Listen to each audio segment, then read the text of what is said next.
And brought to you via St. Louis, Missouri, this is Bombers Game Mic.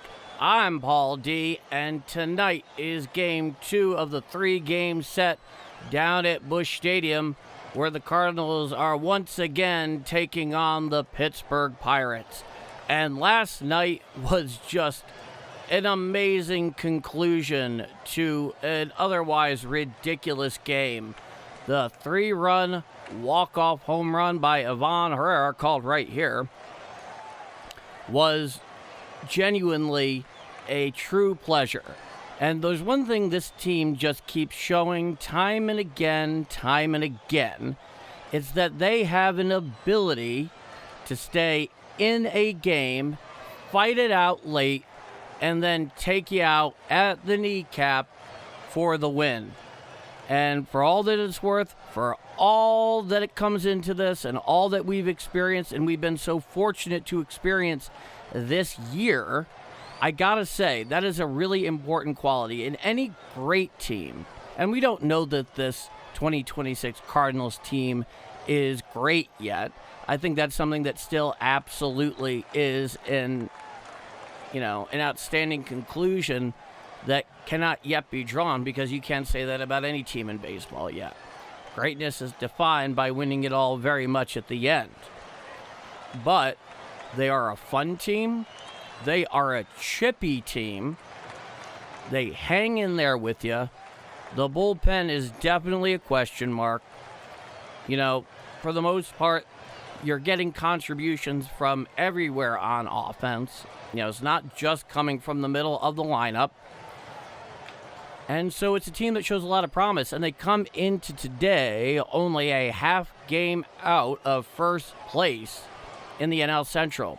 And tonight, starting for the Redbirds, has really been what is otherwise their de facto ace, Michael McGreevy, who is making the slow walk out to the mound following his pregame warm-up in the bullpen.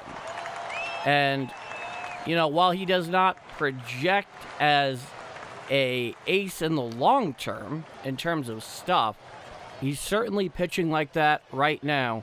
And the fact of the matter is, scouts and scouting reports, they've been wrong before.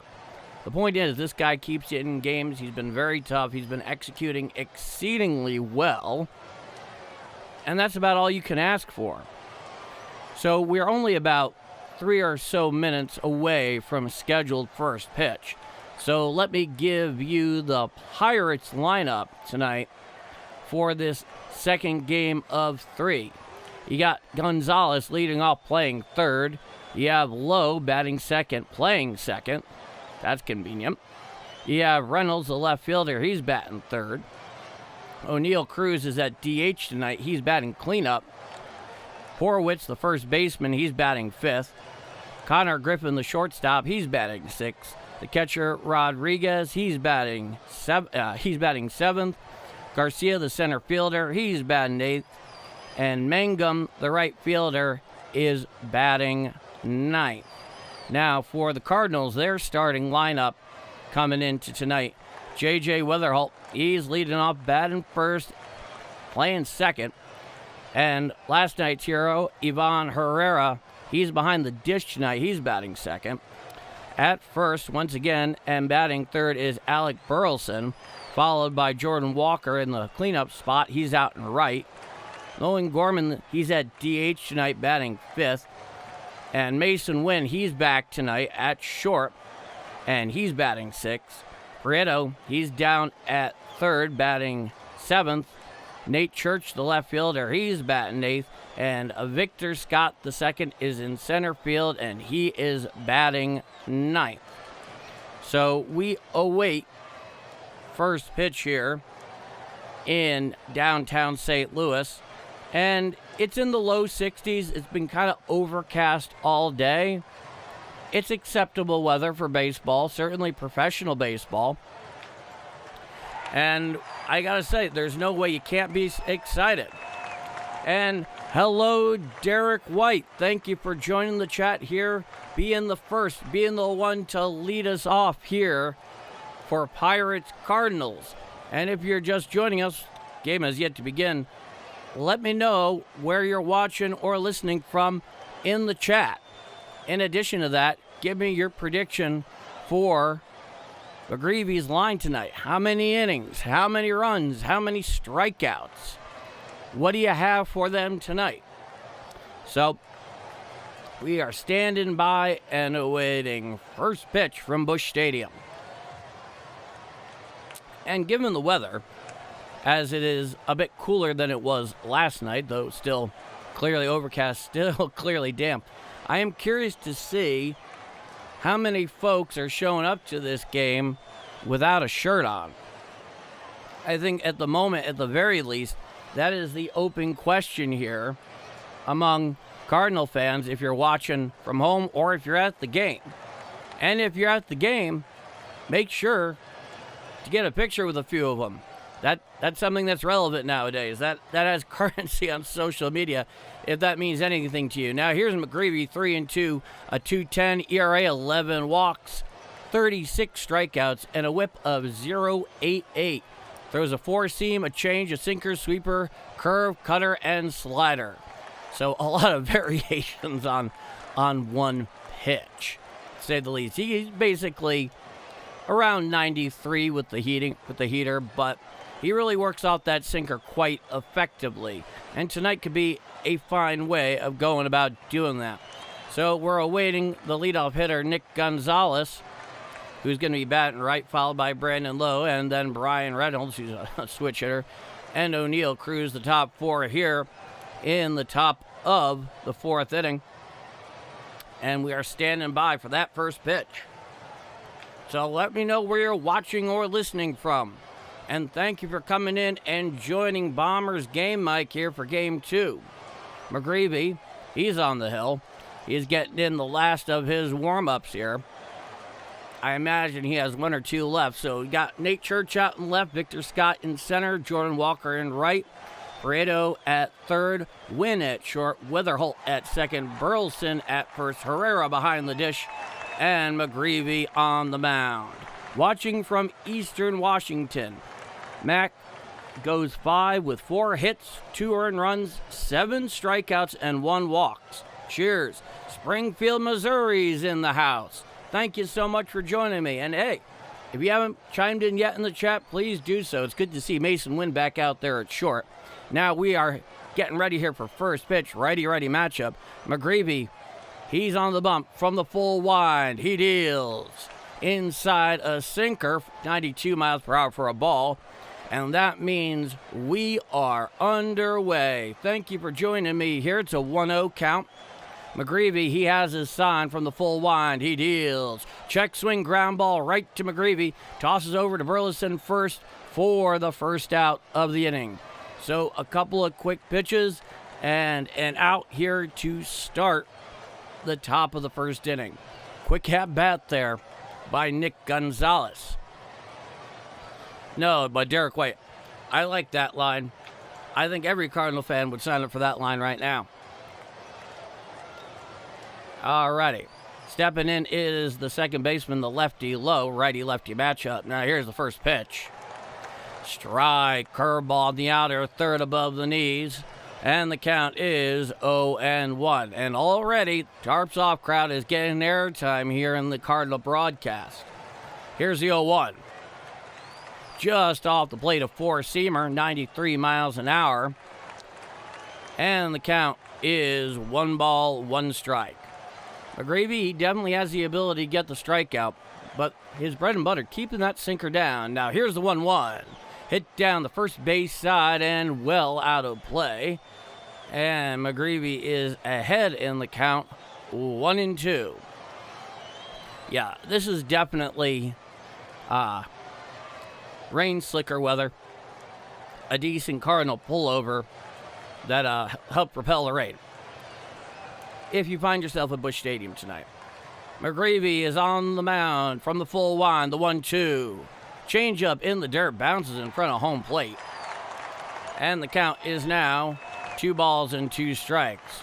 Lowe, he's hitting .252 on the campaign for the Pirates. An .892 OPS. 12 home runs, 31 RBIs so far in 2026. Here's the 2-2 pitch. Off the plate, a four-seam fastball, 94 miles an hour. Thigh high, but definitely missed the plate. And the count is full, 3-2. Brian Reynolds, he awaits on deck. Full count, one out, nobody on, top of the first inning. Here's the 3-2. Hit to the left side, fielded by Wynn. He throws to first in time for the second out of the inning. Mason Wynn had to range to his right there, got it cleanly, tossed it over to Burleson. The throw was a little low, but Alec Burleson, he's an underrated defender. He catches that low throw nice and clean. So 2 outs here, top of the first inning, no score. First 2 up and down with McGreevy on the mound. Here's the lefty, Reynolds. He's hitting .253 in 2026. Here's the pitch. Curveball down and in, 80 miles an hour, nowhere near the zone. That brings the count to 1-0. .253, 4 home runs, 28 RBIs, a .773 OPS through 48 games for the Buccos. Here's the 1-0 pitch. Curveball down and in, nowhere near the zone, pretty much identical to the previous pitch. Count is 2 balls, no strikes. Third baseman Pareto, he's playing about halfway between second and third. Otherwise, it's largely straight away with the infield defense. Here's a 2-0. Foul down the third base side and out of play. And that'll bring the count to 2-1. So McGreevy, at least through these first two and a half batters here, roughly, he seems to have decent command so far. Certainly nothing to remark negatively upon. He's from the full wind. He has his sign, and here's a 2-1. Strike, four-seam fastball down and away, outside corner above the knees to the lefty Reynolds, and the count evens out at 2 balls and 2 strikes. 1 strike away from ending this top of the first is McGreevy. Once again, he's looking for his sign. Now here's the 2-2. Just missed low with a slider down and in. Had the plate, did not have the height. And the count is full, 3-2 to Reynolds. O'Neill Cruz, the cleanup hitter, he's on deck. McGreevy looks in from the full wind, the 3-2. Hit down the first base side. Burleson fields the ball, tosses to McGreevy covering at first. And he's there for the third and final out of the inning. 1, 2, 3 go the Pirates. After half an inning, it is the Pittsburgh Pirates 0 and the St. Louis Cardinals coming to bat. I'm Paul D. Thank you for joining me here on this Wednesday night edition of Redbird Baseball. And this is Bombers Game Mike. So, a good, clean 1, 2, 3, 4 McGreevy there. He did everything well that you could hope for him to do starting off. And that's fantastic. Located rather well, came to a couple of full counts, but very comfortable with using his defense behind him, whether it be Mason Wynn or whether it be straight to Alec Burleson and including himself. Happy Hump Day from Vermont. Better late than never. Hey, Vermont. Welcome back, Vermont. So great to have you back. And thank you for chiming in. And for everybody else here that's joining us, that's hanging out, join the chat. Let me know where you're watching or listening from. That's always a pleasure. That's always a lot of fun. And also, follow Derek White's lead in the chat there. He gave us what he thought McGreevy's line was going to be so far tonight. He gave us 5 innings pitched with 4 hits, 2 earned runs, 7 strikeouts, and a walk. What do you think, Max? Ultimate final line is going to be tonight starting for the Cardinals. And of course, starting off for the Pirates is going to be the right-hander Carmen Mlodzinski. That's a hell of a name. Now here's J.J. Weatherholt. He's going to be leading off, followed by Herrera batting second. Burleson is going to be in the third spot, followed by Jordan Walker. That's your 1, 2, 3, 4 in the Cardinals lineup. And Carmen Mlodzinski, 3-3 with a 4.40 ERA, 16 walks, 43 strikeouts, and a 144 whip this year. Here's the first pitch of JJ. off the plate and about thigh high, clearly a ball. The count is 1 ball and no strikes. Mlodzinski has a really plus splitter, and he works it off of his four-seam fastball. Those are his big two. Here's the 1-0. Just missed off the plate, four-seam fastball, 95 miles an hour. The count is 2-0. It's a righty-lefty matchup with the righty Mlodzinski on the mound against Witherholt. 239, 9 home runs, 24 RBIs for JJ. Here's the pitch. Strike, four-seam fastball, outside corner just below the belt, and that'll bring the count to 2-1. I'm glad you enjoyed the show. Thank you so much. I really appreciate that. That feedback is really helpful. Here's the 2-1. Swinging strike on a splitter down and in. Swinging right over the top of that one is Witherholt, and that brings the count to 2 balls and 2 strikes. So when Witherholt's pitching well, that splitter is going to be a lot more effective when that four-seam fastball is located well, he has the velocity, and the movement is plus. Here's the 2-2. In the dirt, a splitter that basically bounces out in front of home plate, and that brings the count full 3-2 to Witherholt, who's not afraid to draw a walk himself. Last night's hero, Ivan Herrera, sits on deck. Now here's the 3-2. Chopped down the first base side and out of play. That was on a splitter on the inner third. Howdy. Orville Flower. Cheers. Good evening to you too. Back on the bump is Mlodzinski. He comes set at the letters. Here's the 3-2 pitch. Hit down the third base side and out of play on a four-seam fastball up and away at 96 miles an hour. So Mlodzinski here, he can throw gas. He can absolutely throw gas. Nobody on, nobody out, bottom of the first. No score. Coming set at the letters is Mlodzinski. Here's the 3-2.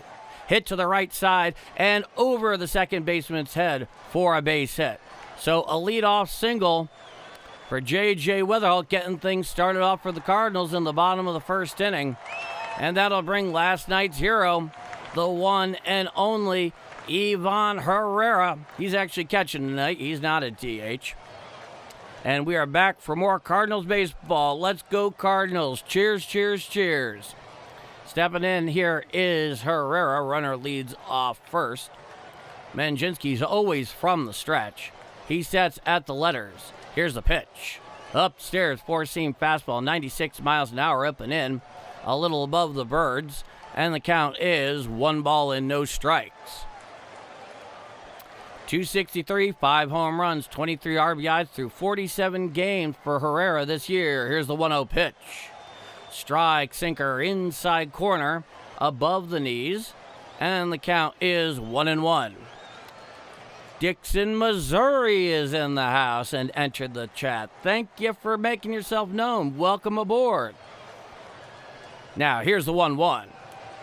Sinker strike right down Broadway, 94 miles an hour.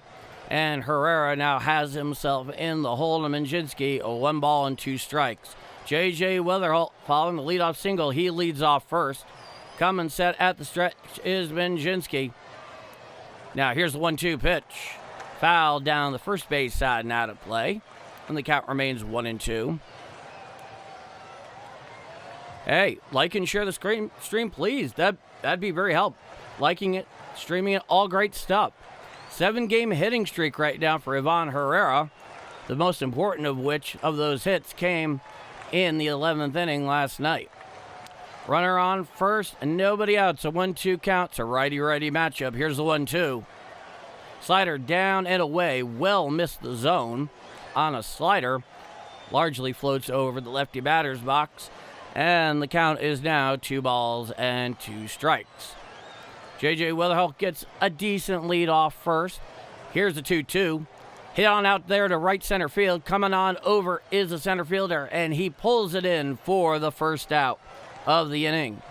So Herrera actually gets pretty decent contact there. However, right there for the most part was the center fielder. Reynolds in left, Garcia in center, Mangum in right, Gonzalez at third, Griffin at short, Lowe at second, Horowitz at first, Rodriguez behind the dish and Mlodzinski here on the mound. Now here's Alec Burleson. This is a righty-lefty matchup. Now here's the first pitch. Taken off for second there is J.J. Weatherholt, and he takes it uncontested. So an uncontested steal of second there by J.J. Weatherholt. Here with one out in the bottom of the first inning. He caught Mlodzinski napping. Now here's the 1-0. Foul down the third base side. Giving chase is the left fielder. It goes well into the stands, and the count is 1-1.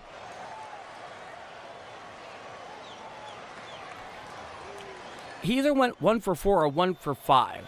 And yes, we are having fun yet. Yes, we are indeed having fun. So it's a 1-1 count to Burleson. Runner leaves off second following the uncontested steal by JJ. Here's the pitch. Strike, slider, outside corner above the knees to the lefty Burleson. The count is now 1-2 strikes. They're great when you win them. Heart pounders are great when you win them. Playing deep are the infielders on the right side. Here's the 1-2. Curveball down and in. Did he go around? No, says Blue down the third baseline. And the count is now 2-2. In the last 20 games, Burleson is hitting .333 with 4 home runs, 17 RBIs, 9 of which are extra base hits, a .928 OPS. That's impressive. Coming sets Mlodzinski. Here's the 2-2. Chop foul behind the plate and out of play. Just got a piece of that breaking ball down and in. And the count remains 2-2. This Cardinal team, if nothing else, is very exciting. And that is so much fun to watch, especially when they have a talent for coming back. He comes set, and he deals. Splitter down and away, nowhere near the zone, laying off it without a hint of desire to swing was Burleson. And the count is full 3-2. Weatherholt, he leads off second following the uncontested steal.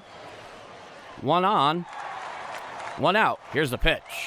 Ball 4 on the splitter, out and away, and that'll put runners on first and second, and 1 out here in the bottom of the first inning. Mlodzinski, he's got himself into a little bit of a jam early.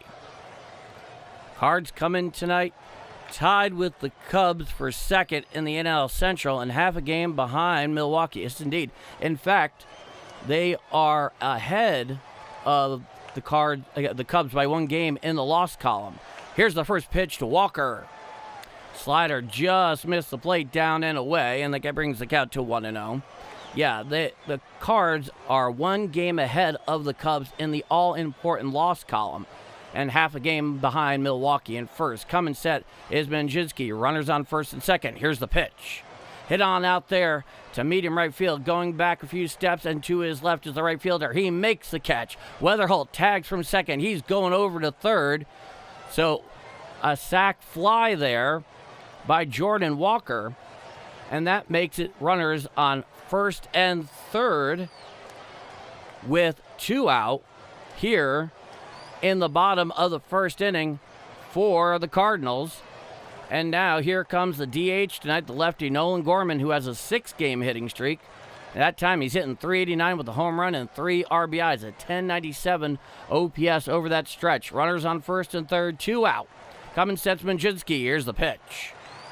Splitter just missed low on the outside corner, and that'll bring the count to 1-0 strikes. Runners lead off the corners here. 24 pitches so far from Mlodzinski. He comes set at the letters. Righty-lefty matchup. Here's the pitch. 4-seam fastball just missed off the outside corner about thigh high. And now that brings the count to 2-0 strikes. Coming set is Mlodzinski. Back in the box is Gorman. He comes set at the stretch. Here's a 2-0. Strike, 4-seam fastball on the inner third about thigh high. And that will bring the count to 2-1. That was a 4-seam fastball about mid-90s. And the count's 2-1. Mlodzinski, he looks in for the sign. And he comes and steps off the rubber so we get to wait a little bit longer. Once I have an appropriately long break in the action, I will pay some more attention to the chat here. Now, here's the 2-1. Swinging strike, four-seam fastball outside corner, about high thigh high. The count's 2-2. Runners in scoring position, 2 out this season for for Gorman. He's 5 for 24 with a home run and 6 RBIs. Not bad. Coming set is Mlodzinski. Here's the pitch. Hit on out there to right center field. Going back over is the right fielder in right center field. He makes the catch for the third and final out of the inning. So despite the early fireworks there by J.J. Weatherholt and Burleson getting on, nothing across for the Redbirds. We head to the top of the second inning. No score down at Busch Stadium. I'm Paul D. This is Wednesday night Redbird baseball, and you are watching and listening to Bombers Game Mike. All right, let's take a look at the chat.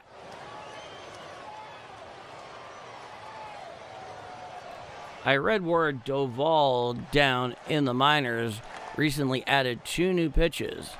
Have you heard that too? I have not read up on that yet. I apologize. Hey, if you read up more about that right now and put it in the chat, believe me, I will read it with great intent. All right, let's see. We need more talent at pitching. Well, at the moment, yeah. I mean, they don't have a true blue front of the rotation guy at the moment. I mean, McGreevy has been pitching to those results for the most part, and they have ridden, the momentum off of that. But at the moment, no, not at the big club in the starting rotation. Good afternoon, everyone. Let's go Cards. Cheers. Good afternoon, good evening, good morning, good late night, wherever you may be watching or listening. Do your thing, brother. Hey, let's do it together. That's when it's always most fun. All right, we are waiting here for the top of the second inning. If you're just joining us, no score after 1 down at Busch Stadium. And if you're just joining us here, chime into the chat.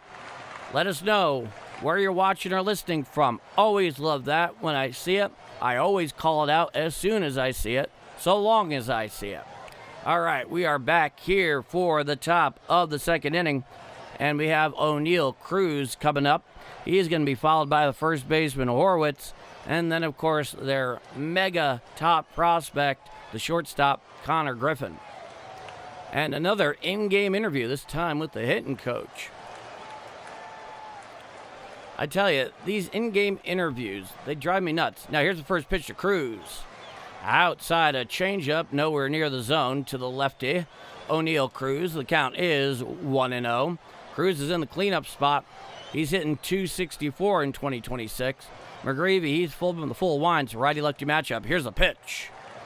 Down and away, a sinker just missed. Had the plate, did not have the height. And the count is now 2 balls and no strikes. 16 pitches so far from McGreevy here this evening. Now here's the 2-0. Grounded to the right side. Right there is Weatherholt. He fields, throws over to Burleson at first in time for the first out of the inning. So McGreevy here, like any guy who is heavy and puts emphasis on his sinker, he's been shown the propensity for the ground ball out. He's gotten a number of them so far, 4 that I can remember off the top of my head. Now here's the lefty first baseman Horwitz. He's batting .279. McGreevy has his sign. Here's the first pitch. Down and in, a four-seam fastball for a ball, 92 miles an hour. It's a righty-lefty matchup.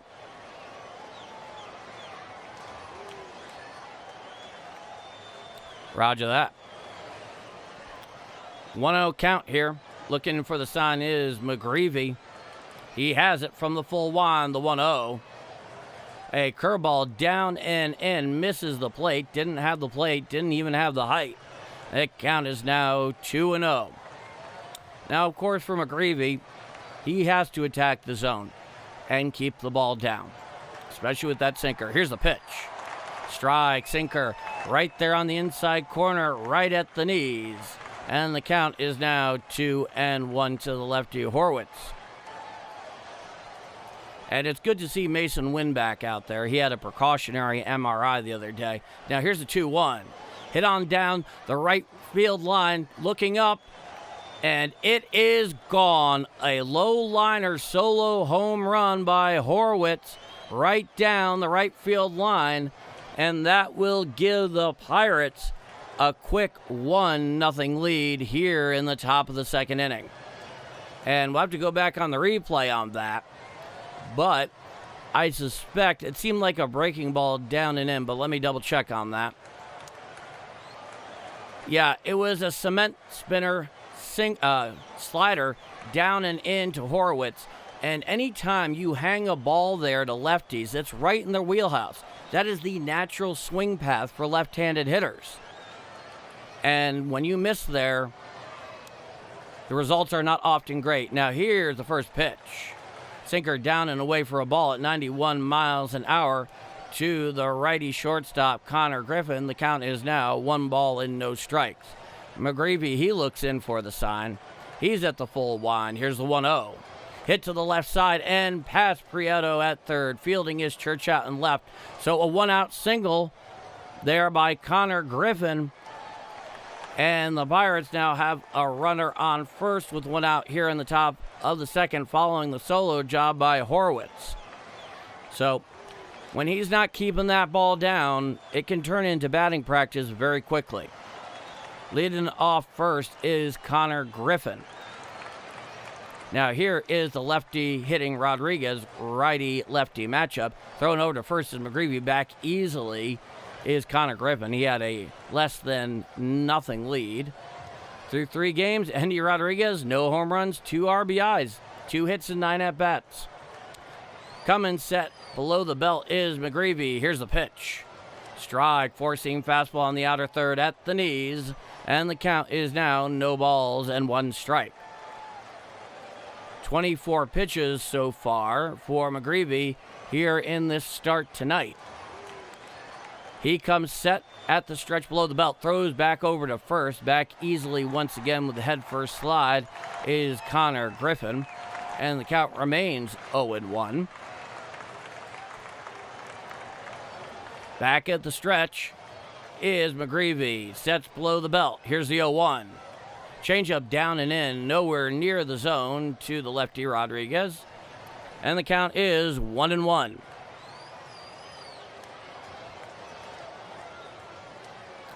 So, getting to McGreevy a bit early here. That low line home run down the right field line was just a cement mixer slider. Showing bunt there is Rodriguez, but he misses it. It was a changeup down and in, and naturally that makes it a strike. So he tried bunting, didn't pull back, missed the changeup down and in. Count is 1 ball and 2 strikes. Griffin leads off first with 1 out here on the top of the second. 1-0 Pirates. Now here's the pitch. Swinging strike on a slider down and in for strike 3, which is the second out of the inning. So really a fine slider down and in. That's what he was trying to do to Horwitz. The problem with that one was it hung. This one right here was absolutely filthy. Swung right over the top of that one, down and in, did Rodriguez. Now, here's a hitter, the righty Garcia. Throwing back over to first is McGreevy. Once again, Connor Griffin, he is back easily. 1-0 lead on the power of that Horwitz home run. Runner on first, 2 out. Righty-righty matchup. Here's the first pitch. Hit on out there, directly to Weatherholt. He fields. Picks it up on a low hop and throws to first in time for the third and final out of the inning. However, due to the solo job there by Horwitz, Pittsburgh now has a 1-0 lead going to the bottom of the second inning. I'm Paul D. It's 1-0 Pirates, and this is Bombers Game Mike. We have 3 early draft picks this summer. Please don't draft 2 of Stan the Man, Gibson, and Carlton, then Bloom. You'll find out the draft with your picks. Baseball is an interesting sport to draft in because, while first-round draft picks are many times certainly the ones with the most raw talent, let's remember something, and remember it very well as Cardinal fans. Albert Pujols was selected by the Cardinals in the 12th round. That means every team in baseball, including the Cardinals, passed on Albert Pujols 11 times, some of which passed 12. And I believe, as I recall, it had to do with a question about his physical fitness. When he was that age entering the draft, he was a little overweight. Needless to say, Albert did something about that, and that's why he's a Hall of Famer. And he's been a Hall of Famer pretty much since 2006.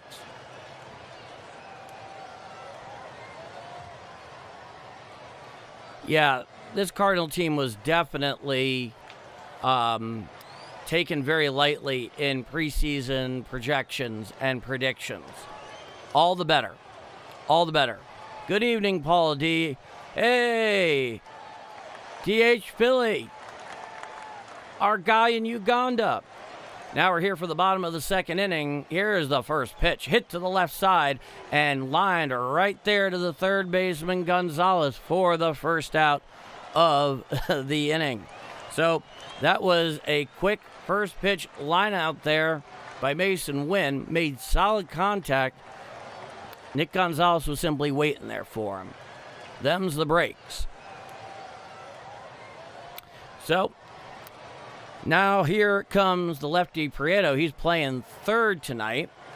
Mlodzinski deals. Strike, forcing fastball outside corner below the belt. And the count is no balls and one strike. That was the 30th pitch this evening for Mlodzinski here. So far, bottom of the second, 1-0 Pirates. Coming set is Mlodzinski. Here's the pitch. Hit to the right side, fielded by the first baseman. He'll take it to the bag himself for the second out of the inning. A very quick 2 outs here so far by Mlodzinski.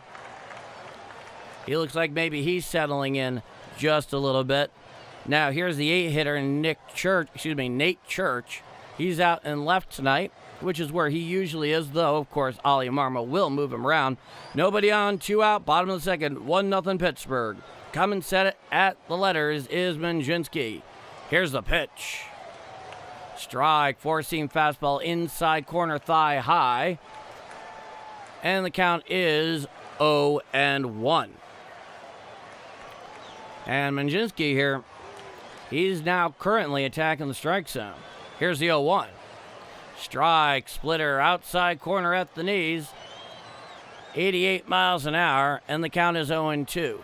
That splitter, when he's using his four-seam fastball effectively to set it up, is downright nasty. Here's the 0-2 pitch. Splitter down and away in the dirt, and the count is now a 1-2. It is a righty-lefty matchup. The righty, Mlodzinski, on the mound against the lefty hitting Nate Church. Coming set at the letters is Mlodzinski. He deals. Up and away, four-seam fastball, 95 miles an hour. However, it was birds high and missed the plate. And the count evens at 2-2. Coming set at the letters is Mlodzinski, the 2-2. Hit to the right side, fielded there by the second baseman. He boots it, and Church will be safe at first. Low down there, had to range only a short distance to his right. Beal, absolutely booted the standard ground ball there. It was not hit terribly hard, so the Cardinals have themselves a 2-out base runner on the error at second by Lowe. So, cheers to Nate Church. Now here's Victor Scott. This is his first at-bat of the night. He's batting 184 on the year. Runner on first, 2 out. 1-0 Pirates in the bottom of the second inning. Leading off first is Nate Church. Coming set at the letters is Mlodzinski. Here's the first pitch. a ball, a four-seam fastball, 94 miles per hour, down and in to the lefty Scott. And the count is 1 ball and no strikes. Nate Church, he leads off first. Coming set at the stretch is Mlodzinski. And here's 1-0. Down and in, four-seam fastball, 94 miles per hour. Almost an identical pitch to the one that preceded it. And the count is now 2 balls and no strikes to Victor Scott. Coming set at the stretch. It's a righty-lefty matchup. Here's the 2-0 pitch. Strike, sinker, outside corner, about thigh high. And the count is now 2 balls and 1 strike.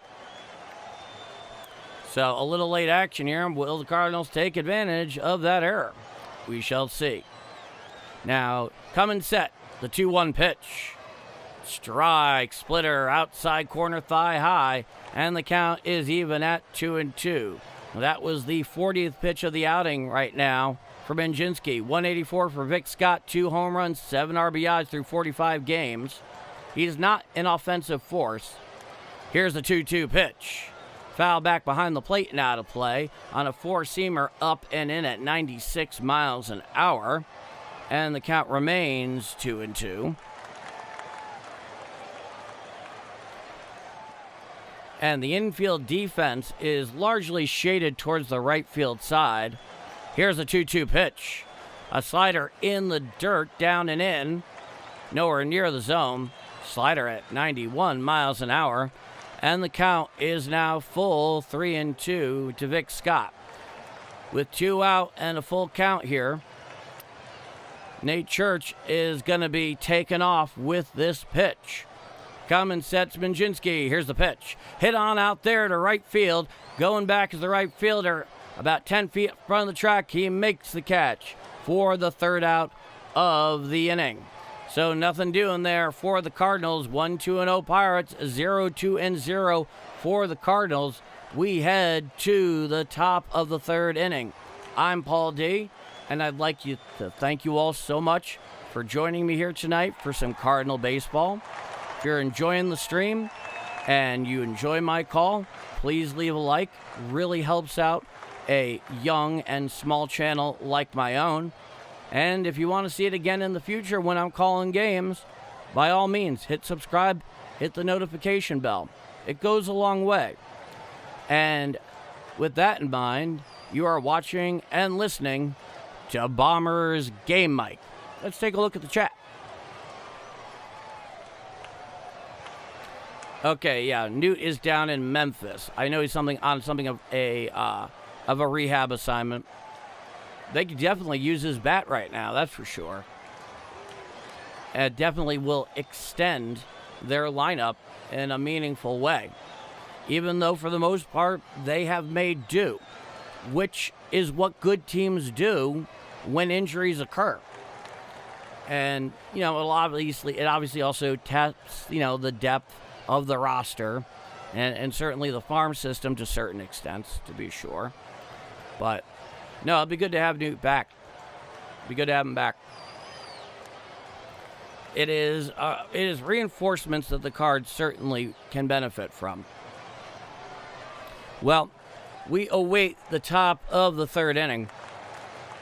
And one of the interesting things about calling baseball, a lot of broadcasters will say that it's the easiest of the 4. But they're excluding one difficult thing, is that there is a lot of time between action, especially if you're calling a game solo. That leaves you in a position to have to fill a lot of potentially dead air. But with you guys, I don't have to worry about that at all. Here's the first pitch.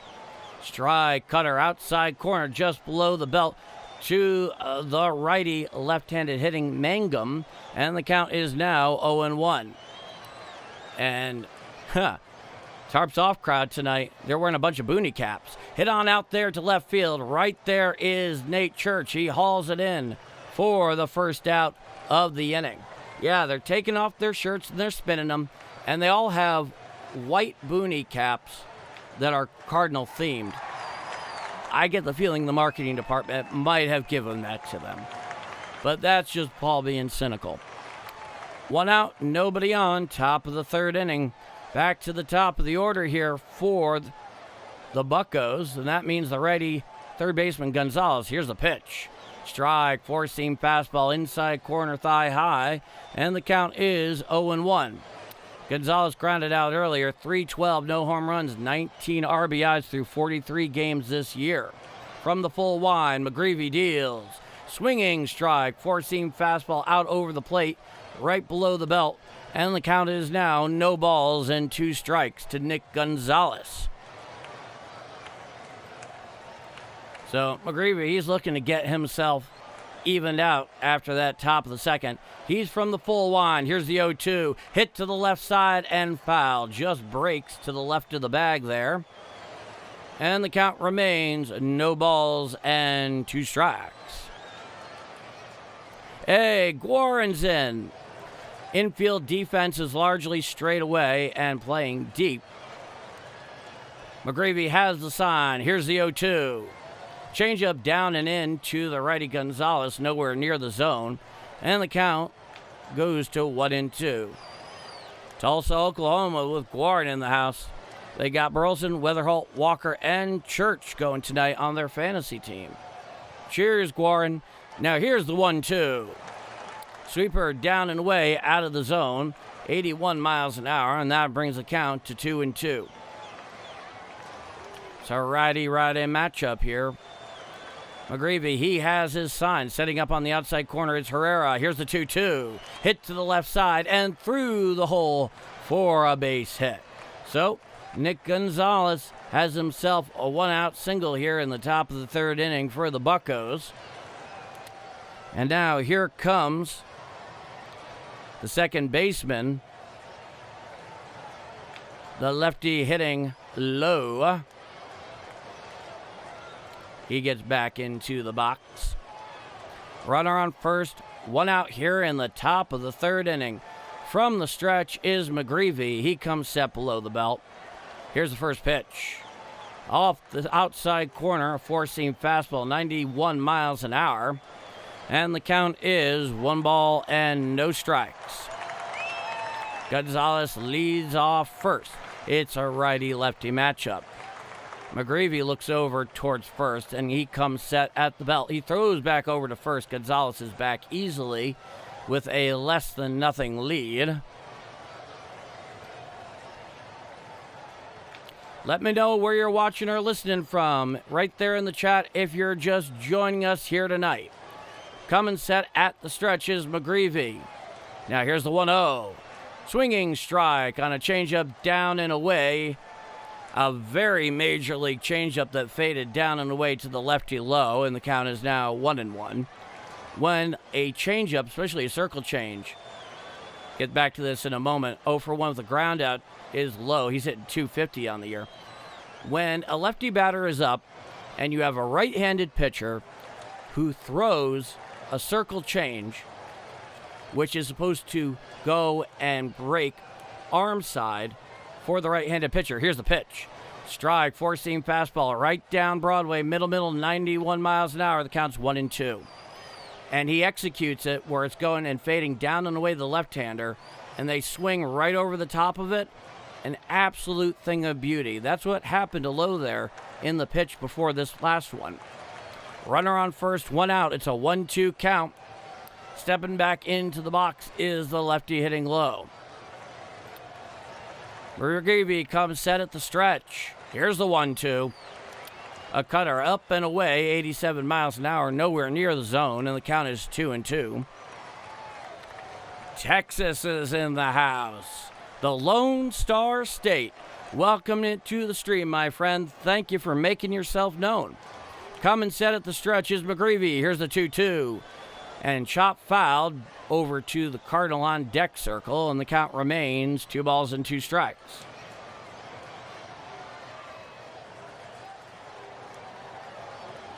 Now, if you're McGreevy as a sinker baller, you love to get a ground ball directly to one of your middle infielders trying to turn 2, get yourself out of the inning here. Coming set from the stretch is McGreevy. Here's the pitch. And it is popped right on out there to middle left field. Underneath it is Nate Church. He squeezes it for the second out of the inning. Retreating back to first is Gonzalez on the play. That was the 42nd pitch so far for McGreevy in 2 2/3 innings of work. Checking in all the way from Seattle. Cheers to the Pacific Northwest of the contiguous United States. Now here's a lefty, Reynolds. It's his second at bat of the night. He is out in left. Time is granted by the home plate umpire at the behest of Reynolds. He's back into the box. McGreevy, he looks in for a sign. Gonzalez leads off first. 2 outs, 1 on. He throws over to Gonzalez at first. Back easily with the head first slide. Righty-lefty matchup. Brian Reynolds, 251, 4 home runs, 28 RBIs through 48 games. He's 0 for 1 with a ground out so far tonight. McGreevy has his sign, and he comes set at the stretch. Here's the first pitch. Hit to the third base side, fielded there by Prieto. He throws to first in time for the third and final out of the inning. So, despite the 1-out base runner, McGreevy powers his way through it. It's 1-0 Pirates going to the bottom of the third inning. I'm Paul D. And if you are digging this stream, whether it's your first time here or you've been joining me game after game, please leave a like. Really helps the young channel grow. And if you're digging it even more than that, hit subscribe. And with that in mind, you are watching, listening, and hopefully enjoying Bombers Game Mike. Okay.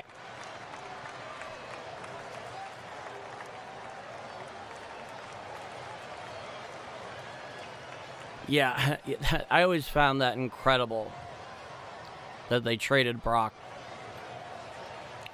But that's a conversation for another time, though I very much appreciate the inclusion there. Q-Man 24. Now, cheers to that. Cheers to that. So we await the bottom of the third inning. It's 1-0 Buccos down at Busch Stadium. And, the Cardinals, so far, they've been getting a pretty decent start out of McGreevy. Obviously, you had that solo job. Just that low-hanging home run right down the line by Horwitz. And also, Mlodzinski so far, he's bent somewhat, but he hasn't broken in his first 2 innings of work. But the Cardinals, they're more than capable.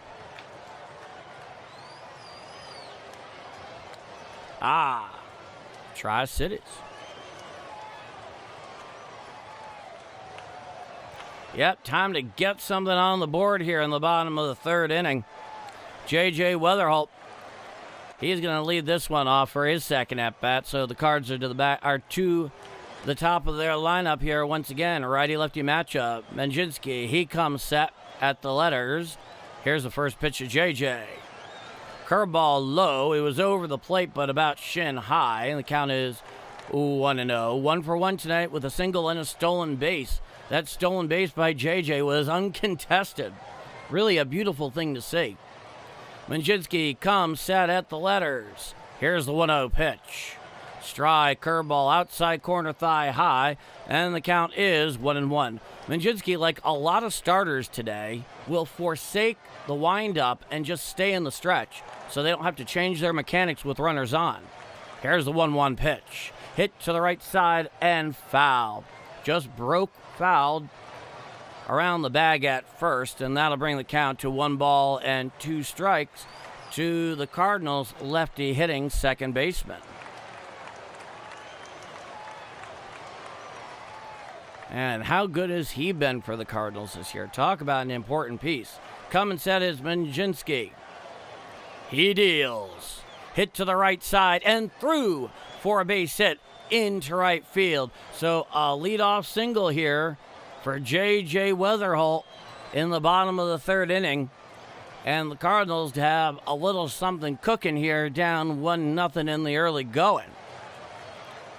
And it looked like either a slider, maybe a curveball, about thigh high on the inner third of the plate. And JJ just dropped the bat head on that. Once again, a spinner that's down and in that natural swing path. Now here is Ivan Herrera. He's 0 for 1 tonight. Runner on first, nobody out. Here's the pitch. Chopped down the third base side and out of play. And the count is 0-1. That was a sinker on the inside corner to Herrera. But he prepares for that with that big open stance. He likes the ball away. And that's how you combat it for pitches on the inside corner. Coming sets Mlodzinski. Here's the 0-1. Strike, slider, outside corner above the knees. And the count is now no balls and 2 strikes. 1 on, nobody out, following the leadoff single by J.J. Weatherholt. Coming set is Mlodzinski. He holds. Here's the 0-2. Just missed on the outside corner with a sinker, about thigh high. Nobody's challenging it, and the count is 1-2. Both teams have their ABS challenges intact. JJ leads off first. Coming sets Mlodzinski. Now here's the 1-2. Down and away, a splitter out of the zone, 88 miles an hour. Now leaving out the count at 2-2. So that was the 51st pitch so far from Mlodzinski in 2+ innings of work. Time is called by the home plate umpire, granted at the behest of Ivan Herrera. And the count remains 2-2. 261, 5 home runs, 23 RBIs, and 804 OPS over 47 games. Coming set is Mlodzinski with the runner on first, nobody out. Here's the 2-2.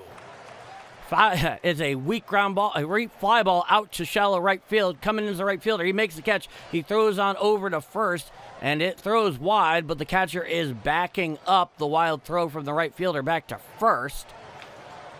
That'll be the first out of the inning. It was basically just this inside-out swing, well in on the trademark of Ivan Herrera. It looked to be kind of a spinning slider up and in, and he muscled it quite a long way. Now with 1 out, here's the lefty hitting Alec Burleson, who walked earlier. Runner on first, 1 out. It's a righty-lefty matchup. Now here's the pitch. Strike, 4-seam fastball down and away. Knee high on the corner. And the count is no balls and 1 strike. And the infield defense is largely playing him somewhat straight away. Coming set is Mlodzinski, the 0-1 pitch. Slider down and away, just missed off the plate. And the count is 1-1. So Alec Burleson, you know what? Obviously, he can most definitely connect from one. He has been so important to this Cardinal team. Here's the 1-1 pitch. Swinging strike on the splitter, down and in the dirt. Correction, he got just a piece of that thing. The result is the same, 1 ball and 2 strikes. Runner on first, 1 out, bottom of the 3rd inning. 1-0 Buccos on the solo home run by Horwitz. It is a 1-2 count to the lefty Burleson. It's a righty-lefty matchup. Weatherholt, he leads off first. Coming set is Mlodzinski. Here's the 1-2. Hit on down the third base side and out of play on a 4-seam fastball up and away at 95 miles an hour. Count remains 1-2. And okay, Derek White's giving us the update. 4-0 Brewers over the Cubs at the moment. Top of 4. Coming set is Mlodzinski. He deals. Hit to the second baseman. He tosses it to second, 1. On to first, a double play. So that will do it. So, unfortunately, the Cardinals fail to capitalize on the leadoff single by J.J. Weatherholt, and we head to the top of the 4th inning. 1-0 Pirates. I'm Paul D. This is Wednesday night Cardinal baseball, played on the banks of, I should say the western banks of the mighty Mississippi. and you are watching and listening to Bombers Game Mike. So still a very tight game here early on. If you're just joining the action here on Game Mike, the difference in this game is a second inning solo home run by the first baseman for Pittsburgh, Horwitz. Basically a low line home run right down the right field line. It just hung up long enough to get over the wall. And that's it. For the most part, McGreevy has pitched well. Mlodzinski, despite bending somewhat, he has pitched well. So early on, this has been a pitcher's affair. 4.7 pitches per out for McGreevy. 86 pitches to reach 18 outs at this rate. Something I really like is I do not encounter the analysis of the game really very often at all using those metrics, Warren. And I really appreciate you including him in the chat. You've been doing it since the first time that I called a Cardinal game. I thought it was cool then, and I like it even more now. It's a wonderful addition to the conversation that we all have going on here. So, just about to start the top of the fourth inning. The DH tonight, the cleanup hitter, O'Neal Cruz, batting left-handed. He's going to lead things off for the Buccos. Is there anybody here watching from Pittsburgh right now? Here's the first pitch. Four-seam fastball out and over the plate, missed it. Wide, and the count is 1-0. If there are any Buccos fans or just anybody watching from the Pittsburgh area, let me know. Here's the second pitch. Changeup down and in for a strike on a changeup, and the count is now 1-1. I know I brought up PNC Park before, but if anybody here watching has been there, let me know in the chat. Here's the pitch. Off the plate, a four-seam fastball for a ball, 91 miles an hour. And the count is 2-1 strike to the lefty hitting O'Neal Cruz. 46 pitches so far for McGreevy in 3+ innings of work. He's from the full one, the 2-1. Changeup down and in, nowhere near the zone. And that'll bring the count to 3-1. Greetings from Amsterdam. You checked in a couple of games ago and I missed it. And all I can say is, cheers to the Netherlands. Here's a 3-1. Hit down the first base side and out of play on a sinker down and in. And that'll bring the count full 3-2. So to my friend from Amsterdam, this is my acknowledging. Salute to you. Salute to our friend and fan in Western Europe right now. It's a full count. Nobody on, nobody out, top of the fourth inning.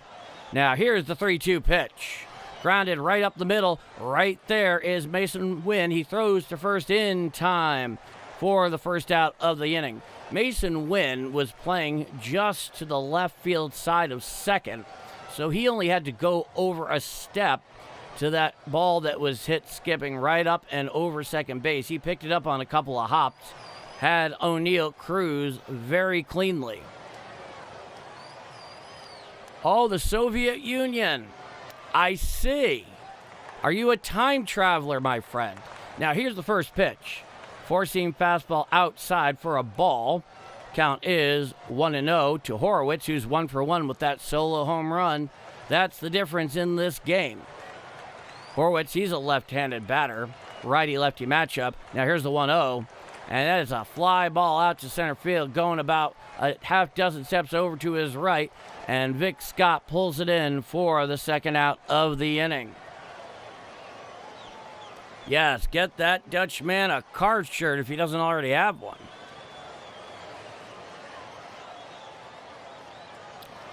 So, 2 outs here in the top of the fourth inning. Hey, a first for this stream. Somebody, a time traveler, who has come 35 years at least into their future from the former Soviet Union. Here's the pitch. Strike, sinker, outside corner at the knees. And the count is no balls and 1 strike. And Connor Griffin, he's 1 for 1, the shortstop. The all-world prospect they basically threw a parade for when he debuted. Here's the 0-1. Foul back behind the plate now to play on a 4-seam fastball up and in at 91 miles an hour. And the count is now no balls and 2 strikes to Connor Griffin. It's a righty-righty matchup. Looking to end this inning right now is McGreevy. Hand it right back off to those Cardinal bats. He has his sign from the full wind, the 0-2. Curveball in the dirt, down and away, nowhere near the zone. And the count is now 1-2. Where did I get the jersey that I have on now? That's a good question. I think I bought it at the time off of the MLB shop that's now Fanatics. Here's the pitch. Chopped on out there to third base. Prieto fields on a couple of hops, but he can't get it out of his glove. So an infield 2-out single by Connor Griffin. That's his second time on base here tonight. He had to charge in to get that thing. Griffin just got a piece of it. Couple of short hops. Charging in on the grass was Prieto, but he just couldn't make the transfer from the leather of the hand to make the throw. So Connor Griffin is on first with 2 outs.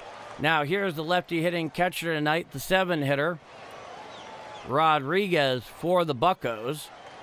That will put the righty McGreevy in the stretch. Top of the 4th inning, 2 out, runner on first. Here's the pitch. Down and in, a curveball gets away there from Herrera. Connor Griffin will move up 90 feet from first to second. And the count is now 1 balls and no strikes. I'm actually a really big jersey guy. I collect them with some exceptions. So believe me, that's a conversation that I could have forever. And I'm definitely will address it in the half inning, no doubt. So runner on second. Connor Griffin advances 90 feet on the pass ball. Now here's the 1-0 pitch. Changeup down and away. Nowhere near the zone to the lefty Rodriguez. The count's 2-0. He's 0 for 1 with a strikeout earlier.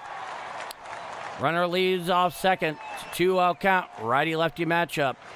Here's a 2-0 pitch. Changeup downstairs. Very low despite having the plate. And the count is now 3 balls and no strikes. Once again, more airtime for the Tarps Off crowd that gets slightly bigger every game. Yeah, here's the 3-0. Ball 4 on a cutter high. So that will put runners on first and second with 2 outs here in the top of the 4th inning. Nobody loves pass balls, wild pitches, or walks. My goodness.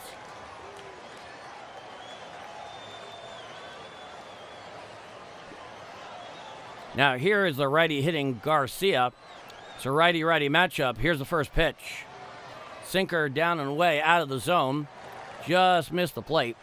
And the count is 1-0. That's the 60th pitch here so far for McGreevy in 3 2/3 innings of work. Runners on first and second, 2 out. From the stretch is McGreevy. He deals.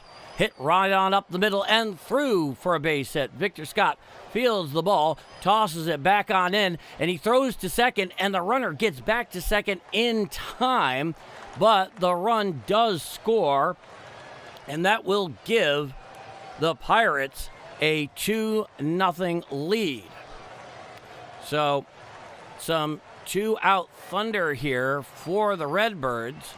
McGreevy has not been able to put them away with that 3rd out yet, which, whether you're a player, and that throw by O'Neal Cruz was pretty decent, but the runner getting back to second there after turning 2 wide at second, his head first slide back was actually quite well executed. So we got ourselves a mound visit here. And they're going to have a little chat out there with the pitching coach. The entire infield is in on the mound for this powwow. I like jerseys too, and I can't spell. Don't worry, man, I can't spell that well either. And I love them too. Oh, yeah, they're talking to him. They're talking to him right now. At the moment, he needs a talking to. Well, thank you. Thank you so much. I really appreciate that. I'm glad like I said, I'm a collector. I love these things. I've been doing it now for 20 years. Now, here's the the right fielder, the lefty hitting Jake Mangum. He's 0 for 1 with a line out tonight.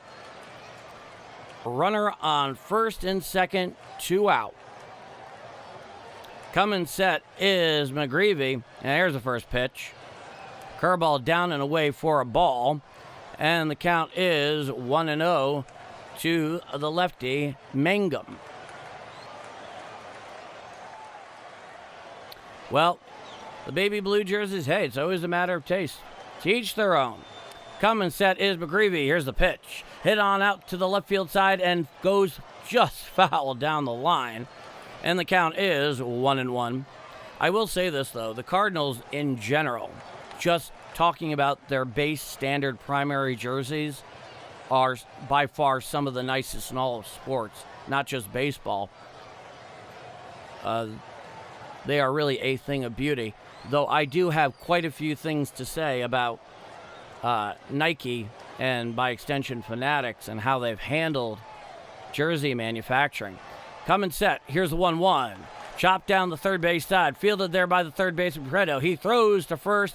Not in time. He had trouble getting the ball out of his glove, but even if he had, there's no reason to believe that the throw would have beat the runner down the line. So the bases are loaded with 2 out. It was just a chop, weak ground ball. Charging in heavily was Prieto. You know, that thing was probably hit no more than a dozen feet from home plate right down the third baseline. Now, here's the leadoff man, Gonzalez, the right-hander. He's 1 for 2 tonight. Stepping off the rubber is McGreevy. He does not yet have the pitch he wants. Right now, the Pirates are threading heavily. McGreevy, he's got to keep them right here. He comes set. Here's the pitch. A sinker down in the zone for a ball. Had the plate, but it was about shin high. And the count is now 1-0 to Nick Gonzalez. Well, thank you so much. I'm glad you enjoy me that much. Thank you. Here's the 1-0. Sinker down and away for a ball, 91 miles an hour. And the count advances to 2-0 to Gonzalez. McGreevy's evening right now very heavily rests on the outcome of this at-bat. Coming set is McGreevy. Here's the 2-0. Check swing. Did he go around? Yes, says Blue down the first baseline on the sinker low. And that'll bring the count to 2-1. So Gonzalez could not hold his check swing there. The pond is full of ducks. It's a 2-1 count. Runners lead. McGreevy, he's from the stretch. He comes set. Here's the 2-1. Strike. Four-seam fastball on the outside corner, down and away. Immediately challenged by Gonzalez. I do not think he has a case here, but we will find out shortly. Let's see what the ABS has to say about this. It is absolutely a strike. So the count is now 2-2. And quite frankly, it wasn't even that close. I was surprised he challenged it. So the Pirates have one of their ABS challenges remaining in regulation. The Cardinal defense is playing back and straight away. Coming set is McGreevy, the 2-2. Just low down and away on a sinker. Had the plate, looked just below the knees, and the count is now full. 3 balls, 2 strikes with the bases loaded and 2 out. That means the runners are going to be going here with this pitch. Coming sets McGreevy. He deals. Hit to the left side, fielded by Wynn. He throws to first in time for the 3rd out of the inning. So despite loading the bases there, McGreevy manages to get in and out of that jam. we head to the bottom of the fourth inning. However, the Pirates do add one more. So going to the bottom of the fourth, it's the Pirates 2 and the Cardinals nothing. I'm Paul D. Thank you for joining me here this evening. If it's your first time and you're enjoying the stream, please hit like. I always appreciate it. If you're a returning watcher, leave a like. It's always really appreciated. It helps the young channel, the small channel grow. And if you are new and you like what you see, subscribe. I will keep doing them, and I'll let you know when I'm doing them. I don't do every game. For example, I will not be calling tomorrow afternoon's game, the 12:15 p.m. Central Time start. However, I will be back for all three this weekend. So when they hit the road and they head to Cincinnati, I'll be there for all three in that case. But with that in mind, you are watching, listening, and hopefully enjoying Bombers Game Mic. Let's take a look at the chat. Well, first off, Missouri Gaming 314, I'm glad you found the channel, and I'm glad you enjoy it so much. I take pride in my work. I'm still a work in progress. There's still much improvement that can be made, but thank you. Bought a Roland and Roger Hornsby jersey last time I was at the old stadium. That is really cool. I love that kind of stuff. I take it was an early Mitchell and Ness, I would guess. Replay of what happened last night with our starting pitcher. Somewhat, yeah. You may remember Hornsby did not have a number. Yeah, he played in the era where a lot of teams just didn't have numbers at all yet. You know, Roger Hornsby might have been. I'm not sure. That was something that obviously was a lot more common. Now, here's Jordan Walker leading off, and here's the pitch. Sinker inside for a ball. The count's 1-0. Jordan Walker, he's 0 for 1 tonight. 2-0 Pirates here in the bottom of the fourth inning. Coming set is Mlodzinski. He deals. Sinker down and away for a ball to the righty Walker, 92 miles an hour. Count is 2-0. Well, thank you so much, the Fire Phoenix. That's such an epic name. I love that. I really do. 298 so far this year for Walker. Here's the pitch. Strike, four-seam fastball on the inside corner, thigh high. And that'll advance the count to 2-1. Mlodzinski comes set. He deals. Splitter right down Broadway. 90 miles an hour for a strike. The count is 2-2. But as far as the jersey thing goes, like I said, I have been collecting these things for 20 years now. I just passed my 20-year anniversary. Time is granted by the home plate umpire at the behest of Jordan Walker. And I'm always very particular that they are the authentic on-field version of that. So it's not like I can buy them every day. Now here's the 2-2. Chopped down the third base side, now to play on a splitter down and in. The count remains 2-2. So with that in mind, you know, every one of them I do ultimately acquire comes in a variety of fashions. Actually, very seldom do I buy it straight from Nike or Fanatics, but that's another story. Here's the 2-2. Hit down the left field line and foul on a splitter on the inside corner. The count remains 2-2. In fact, because I'm not a huge fan of Nike's work from the 2024 season onward, I generally try to avoid anything made by them in those years. Here's a 2-2. And it is hit up and behind the plate and well out of play, and the count remains 2-2.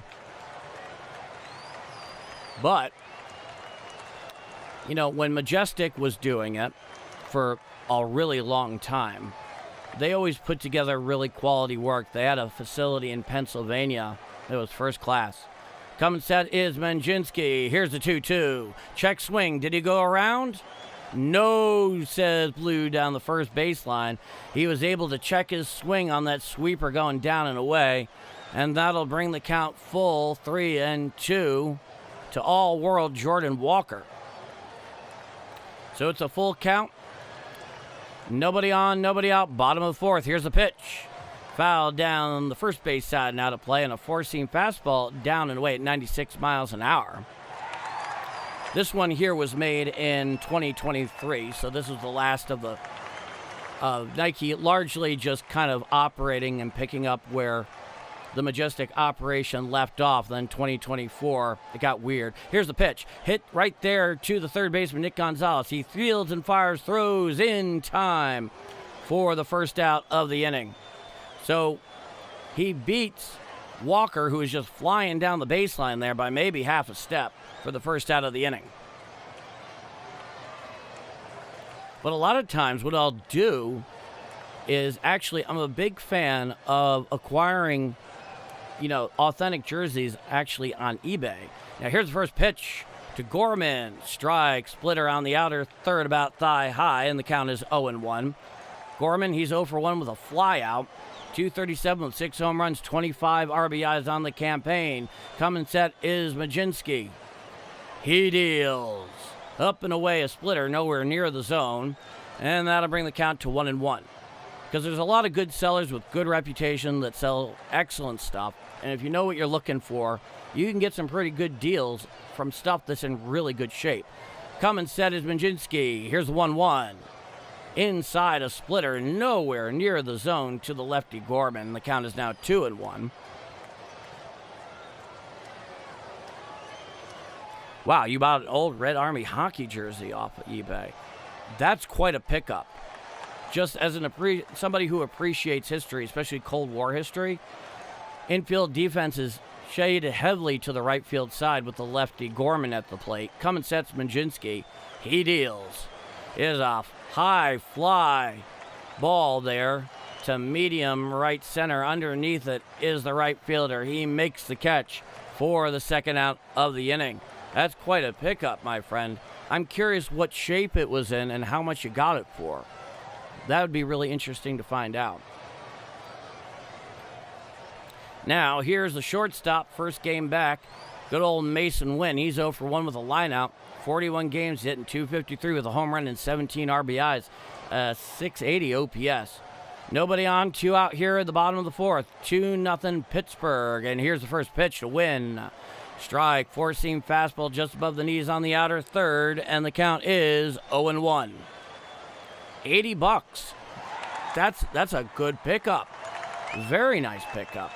Righty-righty matchup with the righty hitting Wynn at the plate. Here's the 0-1. Curveball down and away out of the zone, 84 miles an hour. The count is 1-1. That, and there really is an excellent company called Kruk Jerseys. It's kind of like a subdivision of Kruk's Cards. That actually, I'll explain that more in a moment. It's a 1-1 here, and here's the pitch. Strike, curveball down the way outside corner, and the count is 1-2 on that curveball, where they actually sell both game-worn and game-issued ones. There's a big difference between the two. Coming set is Mlodzinski. Here's the 1-2 pitch. Up and in, four-seam fastball, 95 miles an hour, and that'll bring the count 2-2. The game-issued one simply means it hung in the player's locker. So it doesn't have the value of actually being worn in a game. Time is granted by the home plate umpire at the behest of Mason Wynn, so we wait a little bit longer for the 2-2 offering. And it often means that it costs a good deal less in many cases. Coming sets Mlodzinski, the 2-2. Foul down the first base side and out of play. Count remains 2-2. So you can get authentic jerseys that were hanging up in the locker of the team that you follow. I've gotten them as low in that case, in perfect condition for $150. Here's the 2-2. Low and away, a slider just missed off the plate and low. And the count is now full to Mason Wynn. On deck is the third baseman tonight, Cesar Prieto. Coming set is Mlodzinski, the 3-2.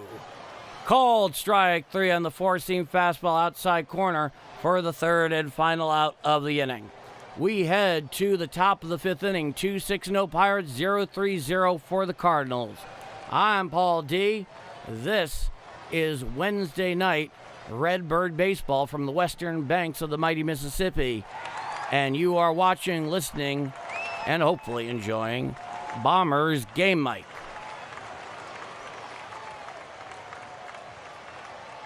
No, I'm sure it wasn't. I'm just talking about a particular company that actually, if you're looking to get the real deal and you're looking to do it at a price where, Nike/Fanatics is, they're charging you usually between $400 and $450 for what they call the Nike Elite version. It just means the authentic on-field version worn by the players.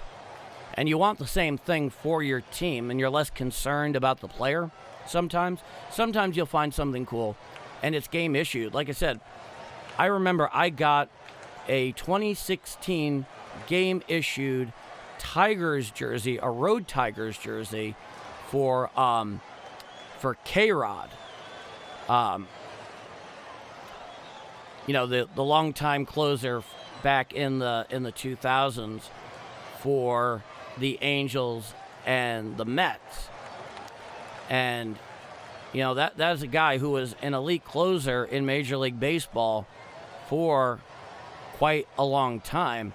And I got that thing fantastic as a game issued for about $150 compared to what I would have bought for something similar on Nike or Fanatics new for between $400 and $450. I mean, the thing is day and night. But I'm very particular about the time and place and situation I choose to acquire such a thing, because there's not a whole bunch of money to just throw around. But it's something I enjoy. And, of course, the Cardinals and the Yankees are very well represented in my collection. Now, here's the first pitch from McGreevy in the top of the fifth.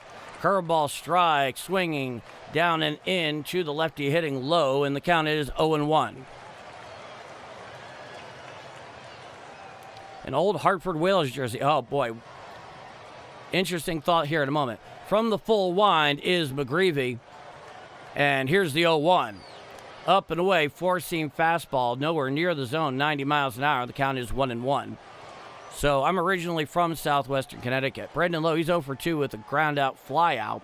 Nobody on, 2 out here in the top of the fifth. From the full wind is McGreevy. It is a righty-lefty matchup. Now here's the 1-1 pitch. Hit on out there to right center field and in for a base hit. And it will go all the way to the wall. Fielding it is Victor Scott. Chugging into second with a stand-up leadoff double is Lowe to start this top of the fifth inning for the Pirates. And that one really appeared to be a sinker up and away, about belt high and over the plate. That is the last place you want to put a sinker. I actually have quite a few Whalers jerseys, though none of them are from actually back in the day. There's a great site that sells them called Royal Retros, and they do it personalized, very high quality, and it's for under $100. That includes shipping. Here's the pitch. Off the plate, a changeup and away, and the count is 1-0. That was the 74th pitch so far for McGreevy in the start. He has thrown 4+ innings at this point. And I'm also a Browns fan, so I own quite a few of those. Here's the 1-0 pitch. Chopped down to first base, played there by Burleson on a couple of hops, takes it himself to the bag for the first out of the inning, and Lowe will advance to third on the play. So, 1 out here in the top of the fifth inning. Runner on third with 1 out. 75 pitches.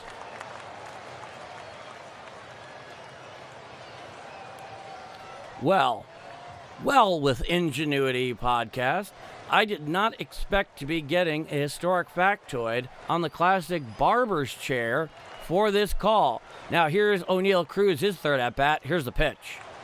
Cutter up and away out of the zone, 87 miles an hour to the lefty O'Neill Cruz.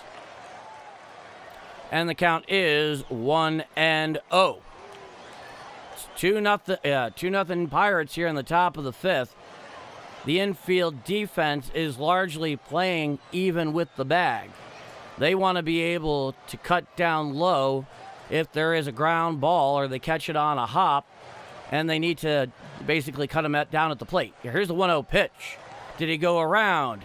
Yes, says Blue down the third baseline on the check swing from the changeup by McGreevy to the lefty Cruz, and the count is 1-1. Yes, they are very entertaining tonight. Runner leads off third, 1 out. It's a 1-1 count here in the top of the fifth inning. Stepping off is McGreevy. Gets to go through and get the pitch he wants there from Herrera.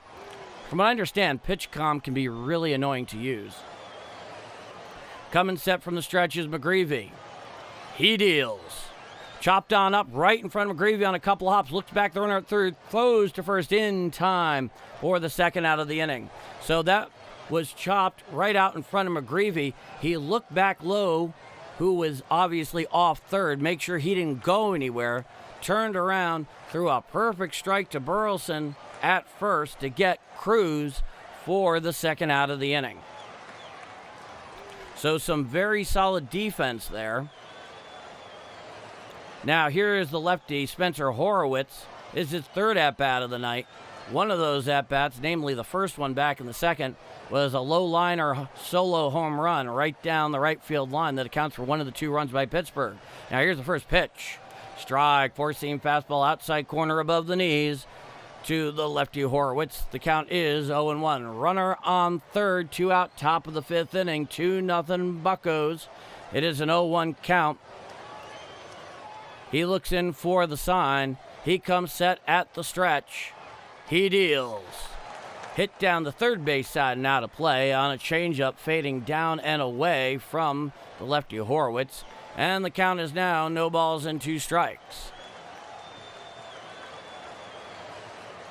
And they're showing the graphic. 365 feet was that home run earlier, apparently. Coming set is McGreevy, the 0-2. Curveball in the dirt. In fact, bounces well in front of home plate. And credit to Ivan Herrera on that one for not letting that thing get past him. And the count is now 1-2 with Lowe standing at third for Pittsburgh. Coming set at the stretch is McGreevy. He deals. Just low on the outside corner. A changeup was about shin high, had the outer third of the plate. But Blue behind the plate was less than impressed. Count is now even, 2-2 strikes. To the stretch is McGreevy, the 2-2. And it is a fly ball out there to center field, couple of steps. Over to his right is Vic Scott. He squeezes it for the third and final out of the inning. So, despite the base runner, Pirates have nothing across here. We head to the bottom of the fifth inning. I'm Paul D. It is a 2-0 Pittsburgh lead down at Busch Stadium tonight. And if you're digging the stream, whether it's your first time or you've been here a long time, please leave a like. Helps a small channel like mine and a young channel at that grow. Believe me, the algorithm, the almighty algorithm, definitely does take notice. And if you're digging it and you want to see more, hit subscribe with the notification bell. Don't do every game, but I do a lot of them, sometimes even most.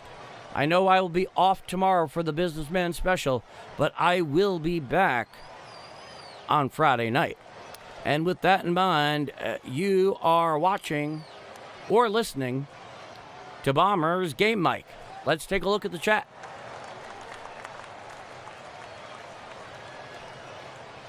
Pirates were picked by a few to win the division.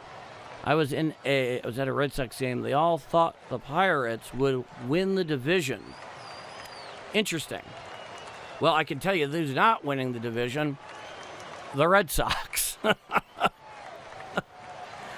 Boy, they are not looking good this year. And, you know, as a Yankee fan, I can sign up for that pretty much all the time, every time. I lived through that late 90s to late 2000 rivalry with the Red Sox. And that is an insanity that is hard to describe what it was like being in that time and place, especially as a Yankee fan, right there in the New York City area. Every game, didn't matter if it was April or October. Now, here is the first pitch, bottom of the fifth. Curveball. That was up and away for a ball. Counts 1-0 to the lefty Prieto. Mlodzinski, he's out for his fifth frame of work. Righty-lefty matchup. Coming set is Mlodzinski. Here's the 1-0. Chop foul on a curveball down and in, 83 miles per hour. Rolls over to the Cardinal on deck circle, and the count is 1-1. Yeah, I would feel bad for him, too, if they weren't Red Sox fans. Missouri gaming 3-1-4. Coming set is the righty Mlodzinski. Here's the 1-1. Hit on out there to right field. Heading over to his right is the right fielder, and he hauls it in for the first out of the inning. So Mlodzinski, for the most part, has been giving the Pirates a very solid start. And his last two outings, which account for about 11 innings, I believe he's only given up 2 or 3 earned runs in that time. So he is on something of a strong streak at the moment for Pittsburgh. Now, here's the first pitch to Church. Strike, splitter down and away, swung right over the top of that one, did the lefty hitting Nate Church, and the count is 0-1. 82 pitches so far for Mlodzinski here in this game. He comes set. Here's the 0-1. Swinging strike, splitter down and in. I told you that thing is nasty. 86 miles an hour. He swung about 2 or 3 inches over the top of that. And the count is now 0-2. Oh, cheers, Cuban. Point taken. Nate Church, he's 1 for 1 with a single. Here's the 0-2. Up and away, four-seam fastball, 95 miles an hour. Nowhere near the zone. The count is 1-2.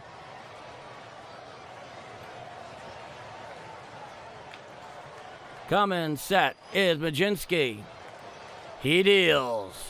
Chop foul down the first base side and out of play. Once again on that really nasty biting sinker, which is mixing in more here in the second and third time through the order, which for the most part is very wise pitching. 85 pitches so far in the outing. Nobody on, 1 out. So 1-2 count in the bottom of the fifth inning. Here's the pitch. Foul down the third base side and out of play on a four-seam fastball that is out and over the plate at 95 miles an hour. Yep, there are definitely a number of Cardinals who have landed on that Red Sox roster. Coming set is Mlodzinski's a righty-lefty matchup. The 1-2 pitch. Up and away, a curveball. Nowhere particularly close to the zone. That'll bring the count even to 2 balls and 2 strikes. It is 2-0 Pirates here in the bottom of the fifth. The righty comes set at the stretch. He deals. Splitter out and away, floats over the righty batter's box, and the count is now full. 3 balls and 2 strikes. The Rally Squirrel t-shirt. Now that brings me back, the Rally Squirrel. That's good memories, man. Coming sets Mlodzinski. Here's a 3-2. Foul down the third base side and out of play.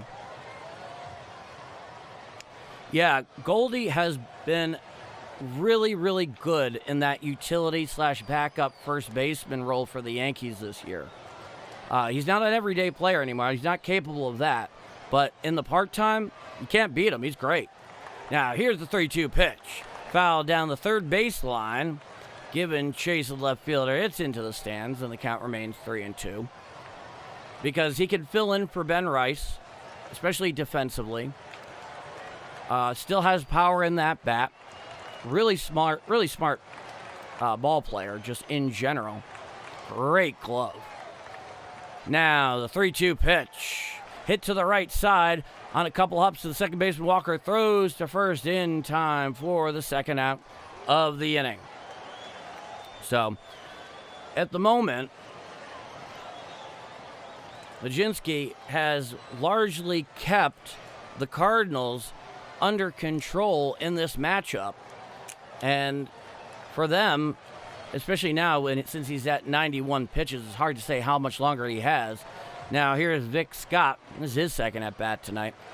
Here's the first pitch. Hit on out there to right center field, and it splits the outfielders and goes all the way to the wall. He's coming around second.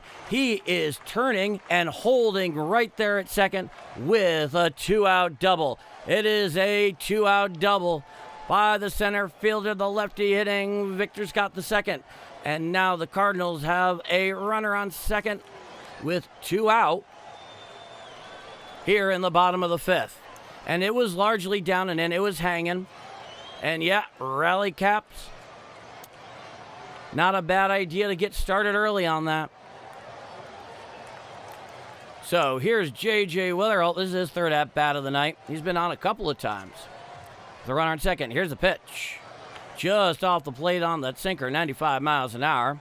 And the count is 1-0. Victor Scott is down at second, 2 out. So 1-0 count, bottom of the 5th, 2-0 Pittsburgh. Coming set is the righty Mlodzinski. It's a righty-lefty matchup. Here's the 1-0 pitch. Strike, sinker, down and in, 96 miles an hour. And the count is 1-1. So J.J. Wetherholt's having quite a night. It'd be good to continue it here. From the stretch is Mlodzinski, the 1-1 pitch. Grounded right up the middle, right there towards the second baseman, who fields and fires, throws to first in time for the 3rd out of the inning. So despite the 2-out double by Victor Scott, nothing across for the Cardinals. It's 2-0 Pittsburgh going to the top of the 6th inning. I'm Paul D. This is Wednesday night Cardinal baseball from downtown St. Louis, Missouri. And this is Bombers Game Mike. Scott reminds me of Delino DeShields. Might develop slow, but has big upside in a few years. Well, that is... Now, there's a comparison that I would not have anticipated. I'm impressed by that. Well, as the old saying goes, from your mouth, or I suppose fingertips, to God's ears on that one. I know Victor Scott would like that. I know the Cardinals would like that. And Carlton Nation, including myself, would be very much in favor of that. Heading to the top of the 6th inning. So if you're just joining me here, some offense by the Pirates in the 2nd and 4th inning. And that has been it. Mlodzinski has pitched extremely well so far for the Pirates. McGreevy has definitely bent in a number of occasions, but credit to him limiting the damage to where he has. That top of the 5th inning could have gone south in a huge way, and it didn't. And so at this point, that is what you got. And, basically at this point we have 5 innings in this start for McGreevy, who has given up 7 hits. Both of his runs are earned, a walk and a strikeout. He has thrown 95 pitches so far here tonight. Now here is the first pitch. Chopped down toward third base. Prieto fields, and it is ruled a foul ball. So that'll be the first strike to Connor Griffin, who is 2 for 2 tonight.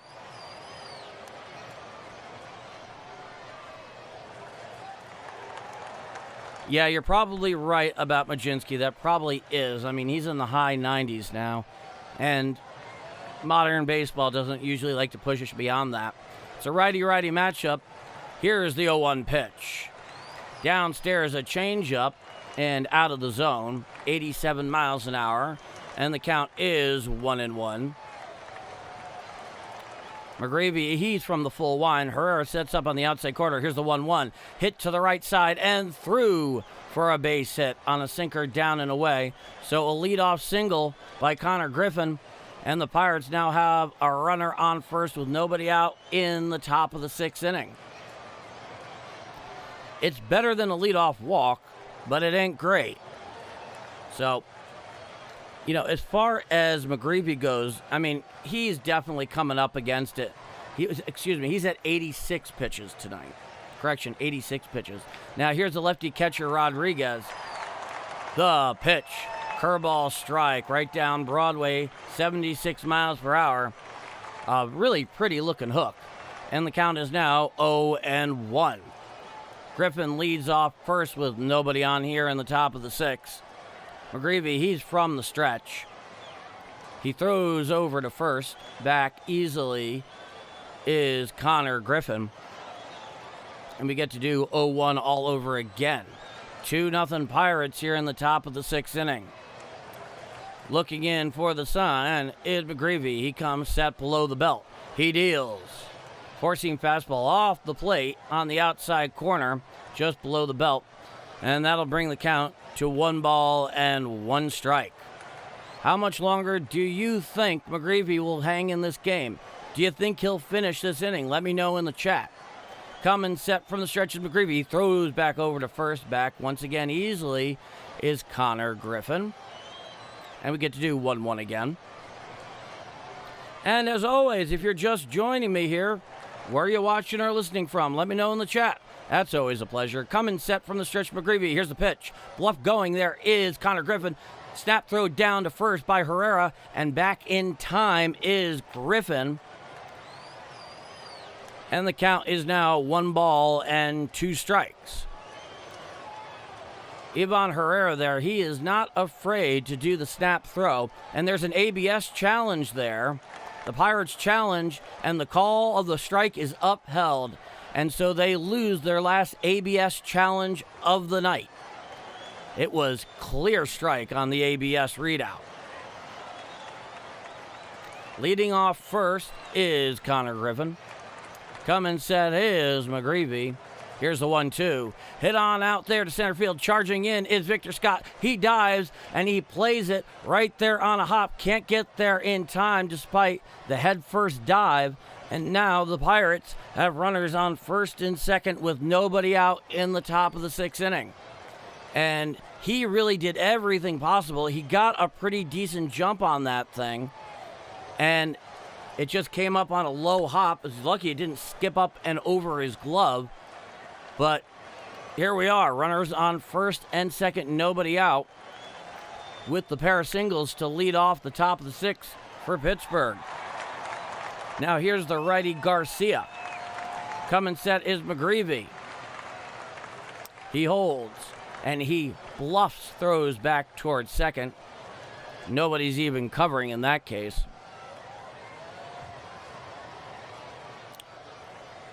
Looking in for the sign is McGreevy. He comes set. Here's the first pitch to Garcia. Hit to the left side and over the shortstop head into left field for a base hit. Coming and right there, Connor Griffin is being held by the third base coach right there on the single to left. You think he might have been able to score on that. He could not. And now the bases are loaded with nobody out in the top of the sixth for the Pirates. And now here comes Ollie Marmol. He's going out to the mound to give McGreevy the hook. 91 pitches. So the final line for McGreevy, he's bringing in the lefty Duel. His final line is 5 innings pitch, 10 hits, 2 runs, all earned, 1 walk, 1 strikeout, and of course that solo home run allowed. Every duck on the pond right now is still McGreevy's responsibility should they score. And now they're bringing in the lefty Duel to face the lefty Mangum. Now he'll be followed by Gonzalez and Lowe.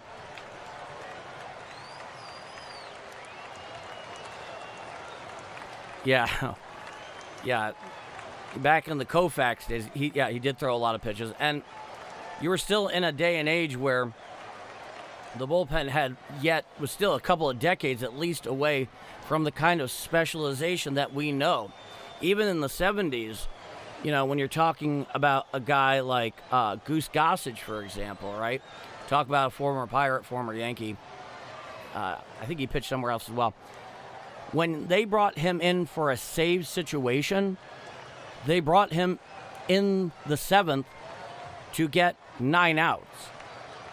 And think about, that was considered specialization back in the day. They would do something very similar before that, at least on the Yankees, for his immediate predecessor, Sparky Lyle. Yeah, when Steinbrenner signed Goose Gossage, I think going into, was it 77 or 78? The closer, of course, going into that year was,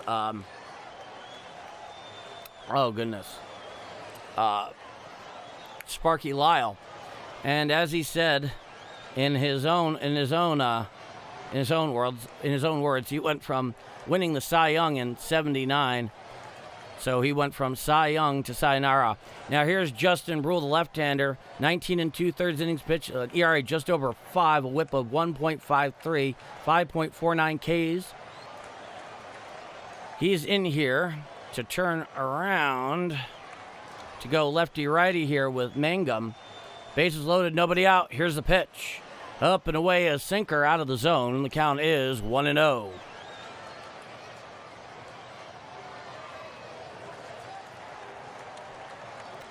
Back into the box is Mangum. Lefty-righty matchup. Coming set is Brule. Here's the 1-0 pitch. Check swing. Did he go around on the sweeper down and in? Yeah, it's called a strike. And the count is 1-1. Bases loaded. Cardinals infield playing even with the bag. They get one right to them. They want to be able to throw for the force at home. Now here's the 1-1 pitch. And it is popped right on up there to shallow center field. Coming on in is Victor Scott. He's underneath it. He makes the catch. He throws home. Staying right there at third is Connor Griffin. And that is the first out of the inning. So a big out recorded by Brule here in relief of McGreevy for the first out of the inning.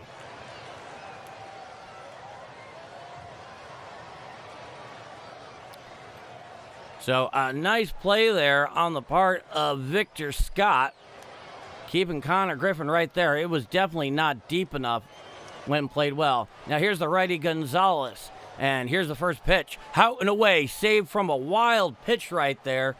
Herrera just absolutely leaped out and past the lefty batter's box to catch that sweeper that, had he not, would have been rolling around on the on-deck circle. And the count is now 1-0.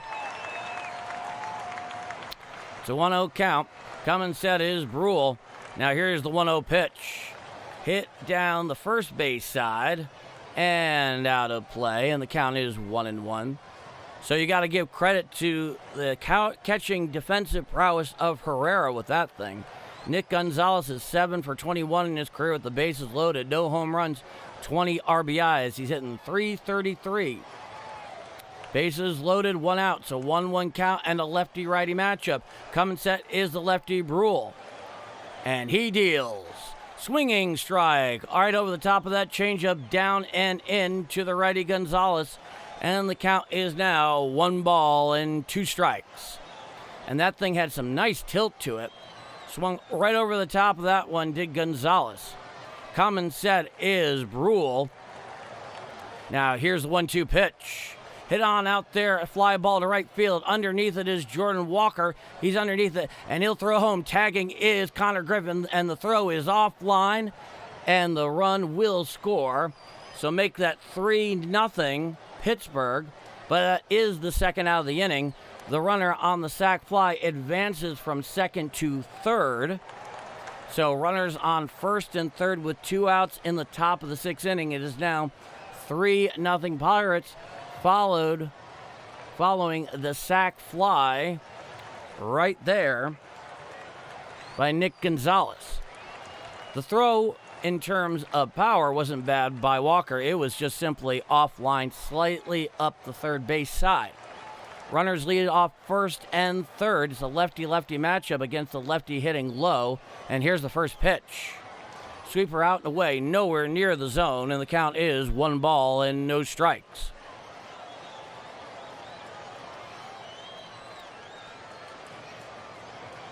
Coming set is Brule. Runners lead off first and third.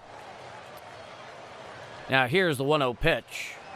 Strike, sinker, outside corner at the knees to the lefty low.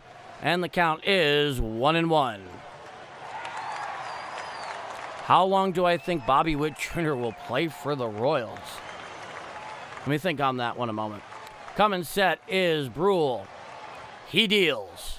Chopped up towards J.J. Weatherholt. Fields it on a couple of hops. Throws to first in time for the third and final out of the inning.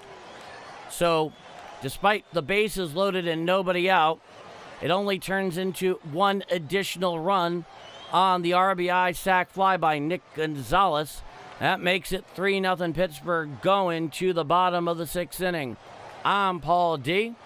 And if you're just joining me here for the first time, or you've joined me before, and you're liking how I call the action, enjoying my call of the game, please leave a like. Helps the channel, a young, small channel, out immensely.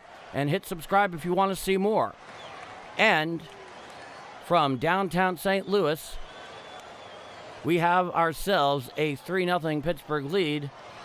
However, you are watching, listening, and despite how the game has gone so far, hopefully enjoying Bombers Game Mic. Let's go to the chat. Okay.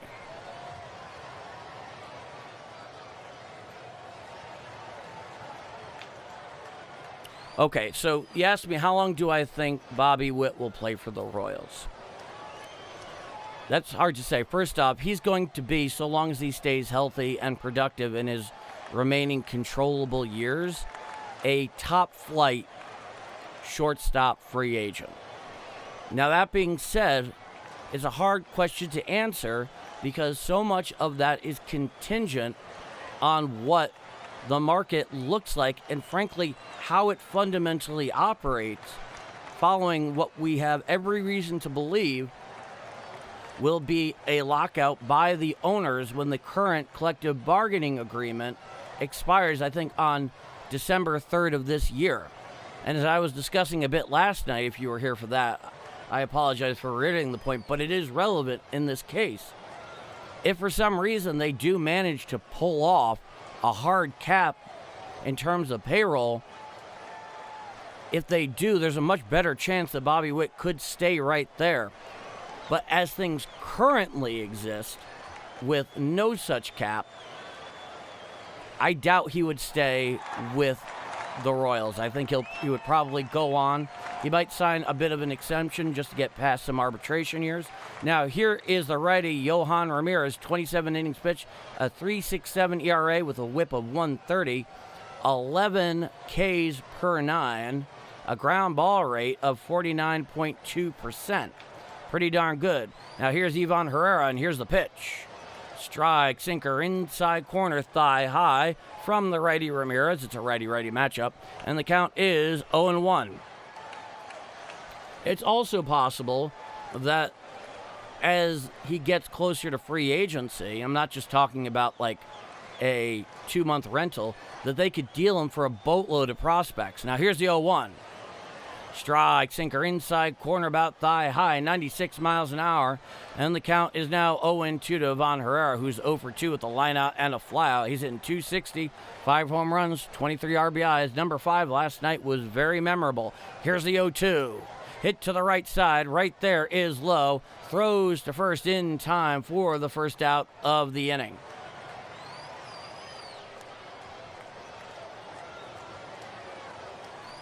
So, one out here in the bottom of the sixth. You know, Mlodzinski's out of the game. And to what extent that is going to be helpful to the Cardinals still remains to be seen. But at the very least, their nemesis is no longer on the hill. Now here's Alec Burleson, the big lefty first baseman. Righty-lefty matchup. Here's the first pitch. Strike, sinker, outside corner, thigh high. And the count is 0-1. He has been dotting that exact same plate on the plate through these first 2 at-bats. Coming set is the righty Ramirez. He deals to Burleson. Hit on up the middle and in for a base hit. Fielding is the right fielder, so a 1-out single by Alec Burleson here in the bottom of the sixth. And this is really the first even notable offensive action the Cardinals have had for quite some time.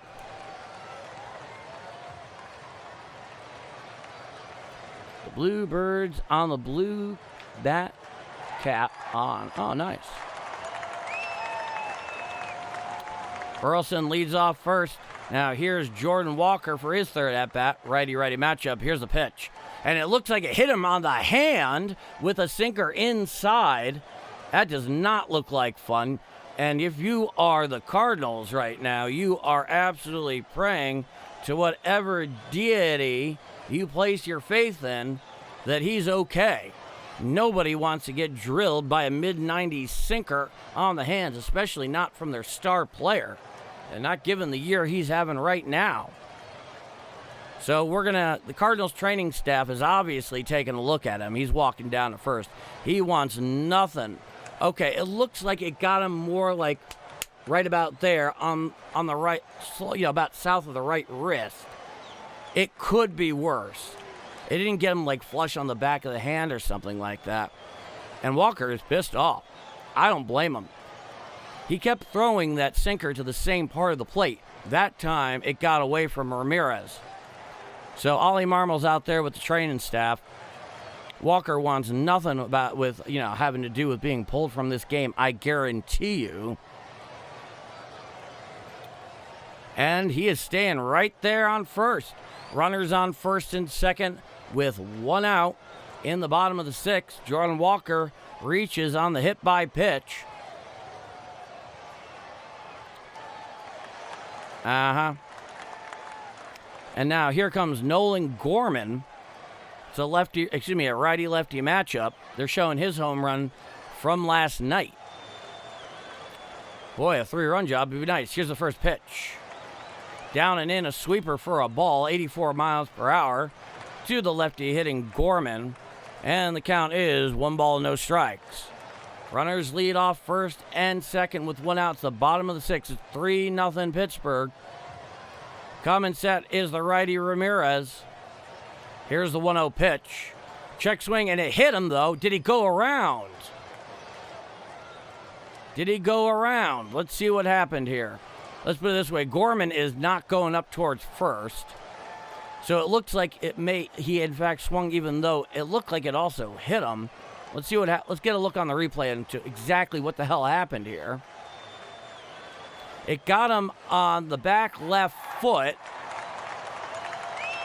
and there was a check swing, and because of it, he's ruled as having gone around. He actually got hit in the exact same place on his left foot last night. So that's twice in a pair of consecutive games. That's not fun. So it's a 1-1 count here. Runners on first and second with one out. Bottom of the sixth is a 1-1 count. There is a powwow on the mound with Ramirez, the catcher, and the Pittsburgh pitching coach. Let's put it this way. He was trying to hold back his swing. You only have a split second to decide. And in that case, especially once he got drilled, there was no chance he was coming back. So it's an unfortunate break. That would have loaded the bases. Gorman, he's 0 for 2 tonight. Runners on first and second with one out here in the bottom of the sixth. It's a 1-1 count. Coming set is Ramirez. He deals. Sinker off the plate for a ball. And that count is 2-1. That thing was 98 miles an hour.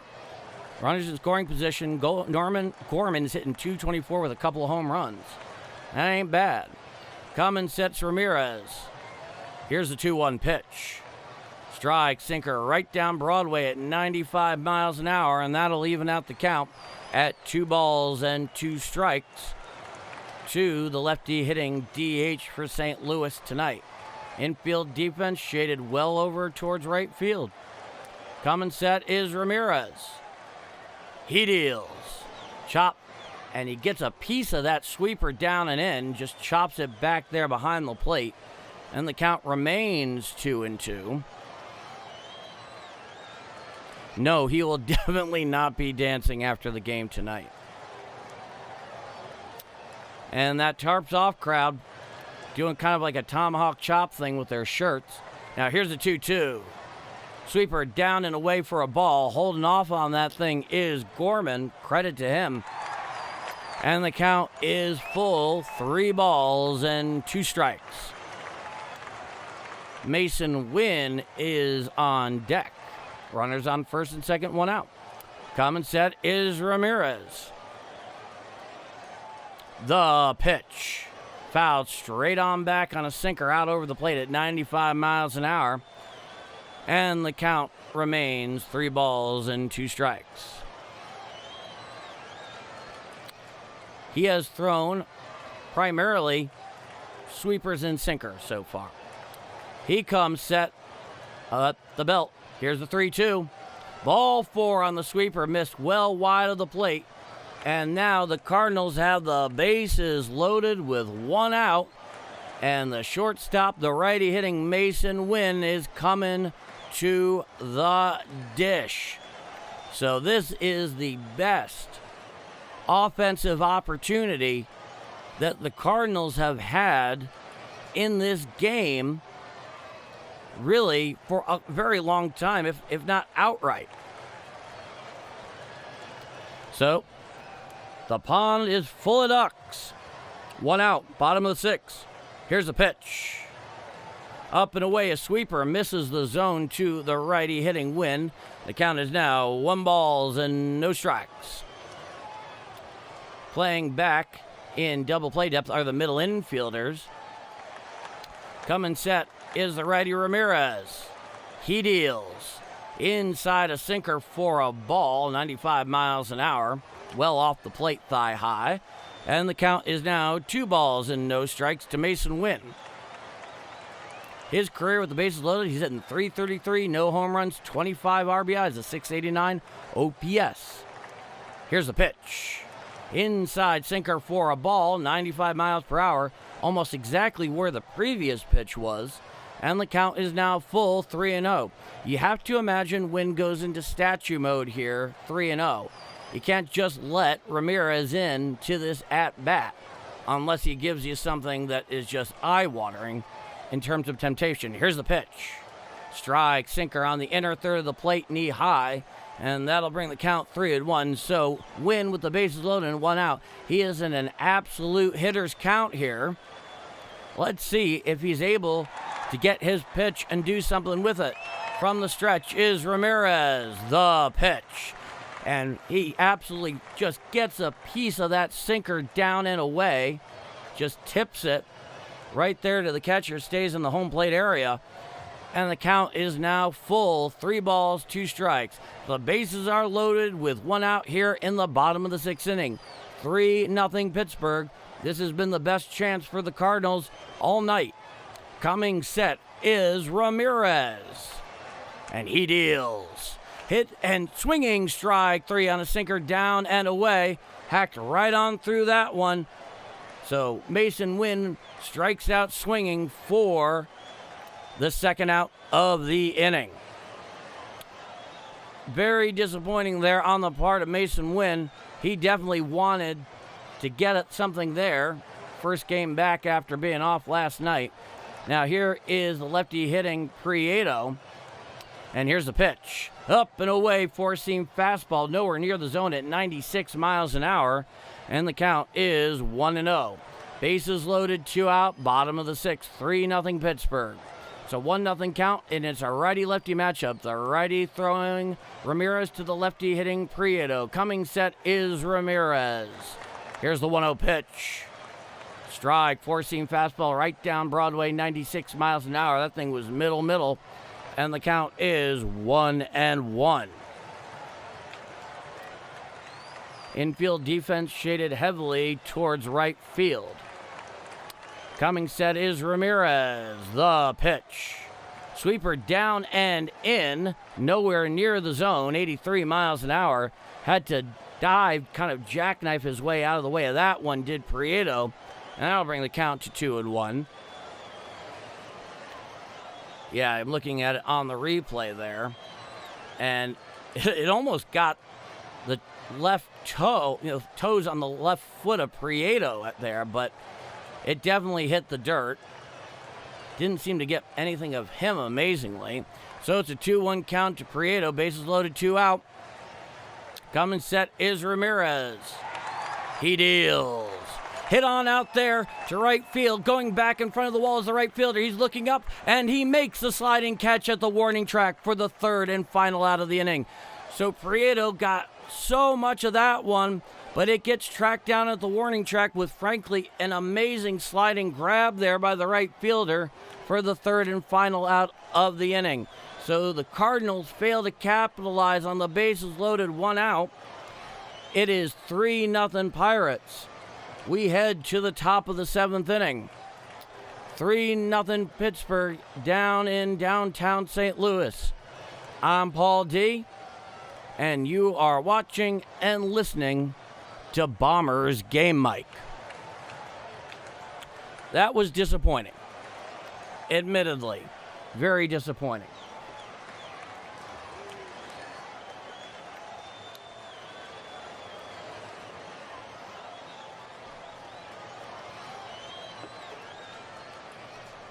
No, that was not alcohol. Wish it was. But that's poor form to drink on stream. But it was that's an incredible missed opportunity there. I mean, credit to Prieto. I mean, he really got some really good lumber on that ball. The fact of the matter is, as they say in military planning, the enemy gets a vote. And, out in right field, man, he absolutely came in and just absolutely stole that one from Prieto. I mean, Mangum, back in the day, that play might have been considered a web gem. Oh, hey, well, you know what, Missouri Gaming? Thank you so much for showing up tonight. Really enjoyed your presence, adding a lot there in the chat. Coming back and see us sometime. You're always welcome here. Always welcome here. So, we head to the top of the 7th inning. 3-0 Pittsburgh.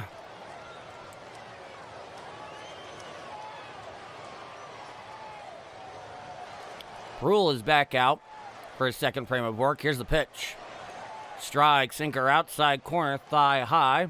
To the righty Reynolds. Or rather, the switch hitting Reynolds, batting right. Count is 0-1. Coming set is Brule. Here's the 0-1 pitch. Just missed the outside corner with a sweeper, and that brings the count to 1-1. Yeah, it was a total missed opportunity. Coming set is Brule. The pitch.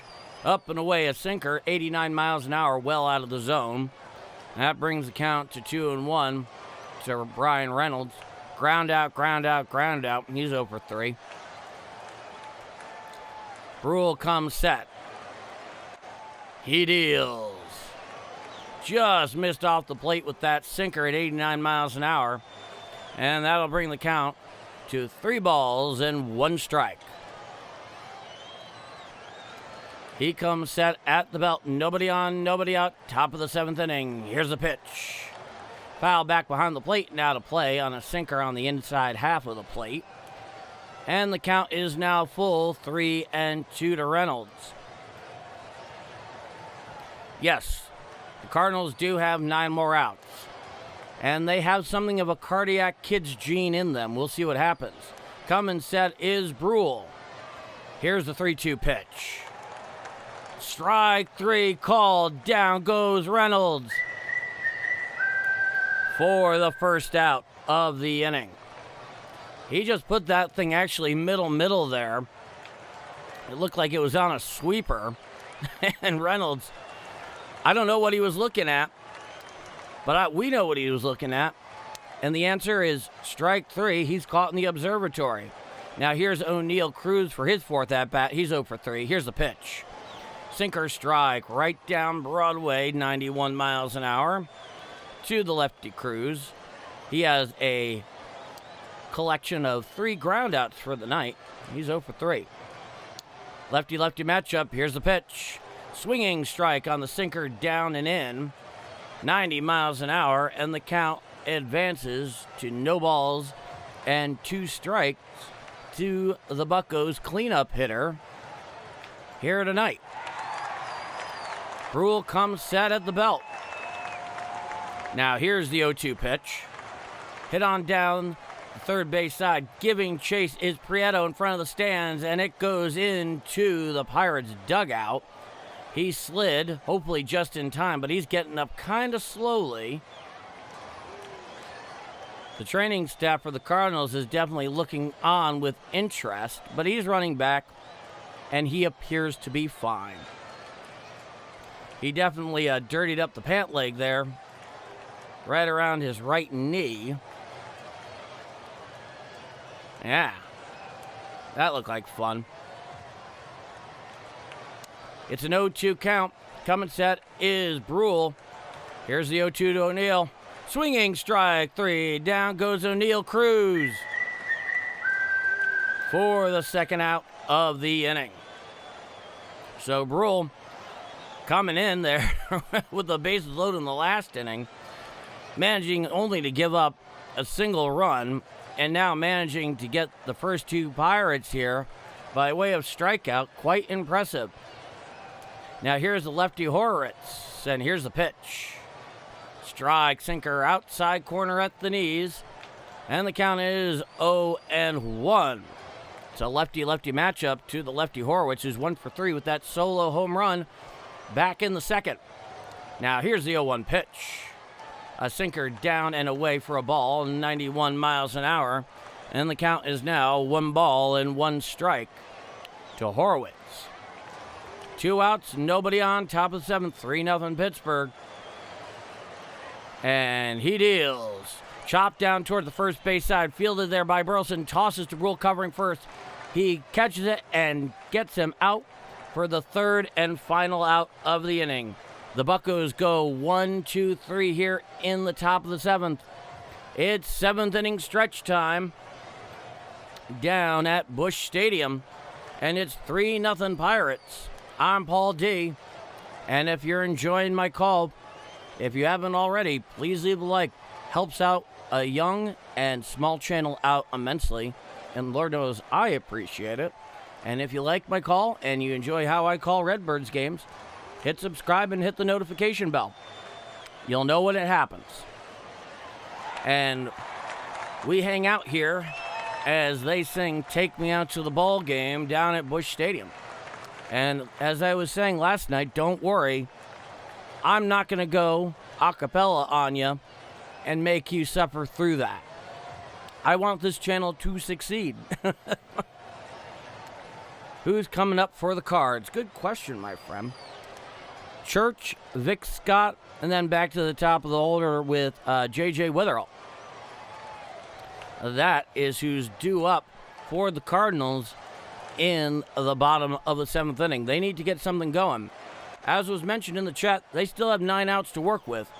And as I was saying, they certainly do have a cardiac kid's gene in them. We have seen this numerous times before. However, it's still Major League Baseball, and boy, oh boy, you have to take your opportunities when you get them, because even the worst team in baseball, though we're not playing the Angels at the moment, they're not going to give you many. All right, we are heading here back for the bottom of the 7th inning down at Busch Stadium. 3-10-0 Pittsburgh, 0-5-0 St. Louis. Mlodzinski had 5 innings pitched, 4 hits, no earned runs, a walk and a strikeout. McGreevy, 5 innings pitched, 10 hits, 3 earned ones, a walk and a strikeout. Now here's the lefty Evan Sisk in 16 games, 20 innings pitched, a 1.8 ERA, a whip of 1.15. It's a lefty-lefty matchup here against Church. Here's the first pitch. Sweeper outside and for a ball, and the count is now 1-0 to the Cardinals. Left-handed hitting left fielder here tonight. Sisk comes set. Here's the 1-0. Sinker strike, down and away from Church, and that'll bring the count to 1-1. Sisk is one of those lefties that are three-quarter sidearm action guys. It looks like he's throwing out of right field if you're a lefty. Here's a pitch. Sinker strike, outer third and at the knees, and the count is now 1-2 to Nate Church. The Cardinals desperately need base runners here, no doubt. Common set is the lefty Sisk, and the 1-2. Swinging strike 3, swung right under that sweeper up and in, and that's the first out of the inning. So, the lefty-lefty roll here for Sisk. He comes in and doing exactly what he was meant to do. Now, here's the pinch hitter, the righty Furman. He's pinch hitting for Victor Scott here, who is, of course, himself a left-hand hitter. So they want to have the lefty-righty matchup. Bottom of the 7th. Nobody on, 1 out. 3-0 Pittsburgh. The lefty Sisk is on the mound to the righty hitting Furman. He comes set. Here's the first pitch. Down and in, a curveball out of the zone. And the count is 1-0 to Furman, who once again is pinch hitting for Victor Scott. Coming set is Sisk. Here's the 1-0. Down and in, a sinker nowhere near the zone, 94 miles an hour. And the count advances to 2 balls and no strikes. It has largely been all Pittsburgh so far here tonight. Coming set is the lefty Sisk. Here's the 2-0 pitch. Foul back behind the plate and out of play on a four-seam fastball up in the hands at 91 miles an hour. And that'll bring the count to 2-1.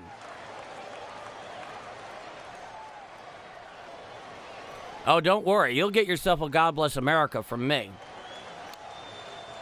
Not yet. Here's a 2-1. Curveball down and in for a ball to the righty Furman, and that'll bring the count 3-1.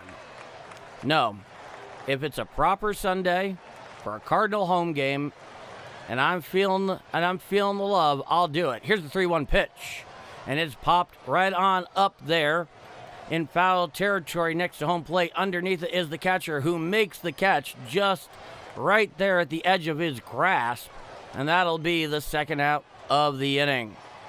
So Sisk so far, while not showing truly outstanding stuff, has been highly effective.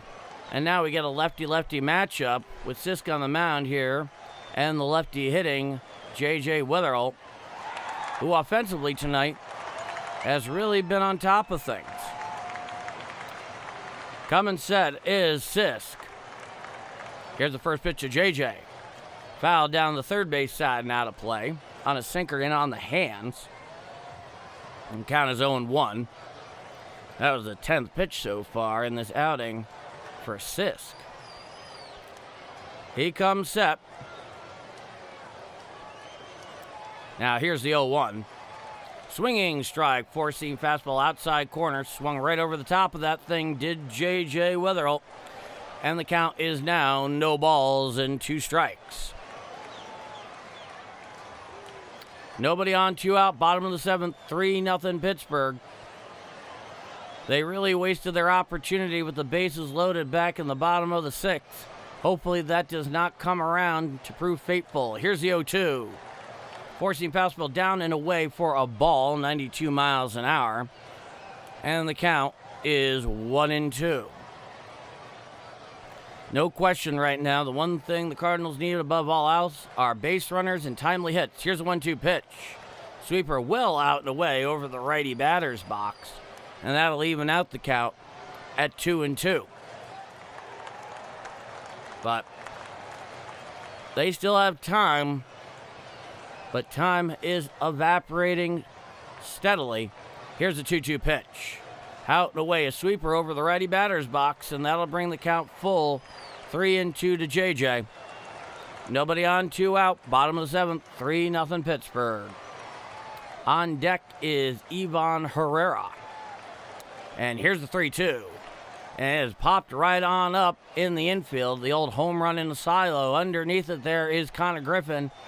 And he records the third out, an old can of corn, for the final out of the bottom of the seventh. We head to the top of the eighth. It is 3-0 Pittsburgh down at Busch Stadium. I'm Paul D.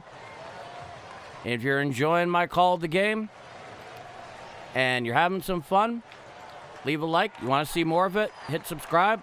Love to have you aboard for games in the future. Just as a programming note, I will not be calling tomorrow afternoon's 12:15 Businessman Special. That's 12:15 Central Time.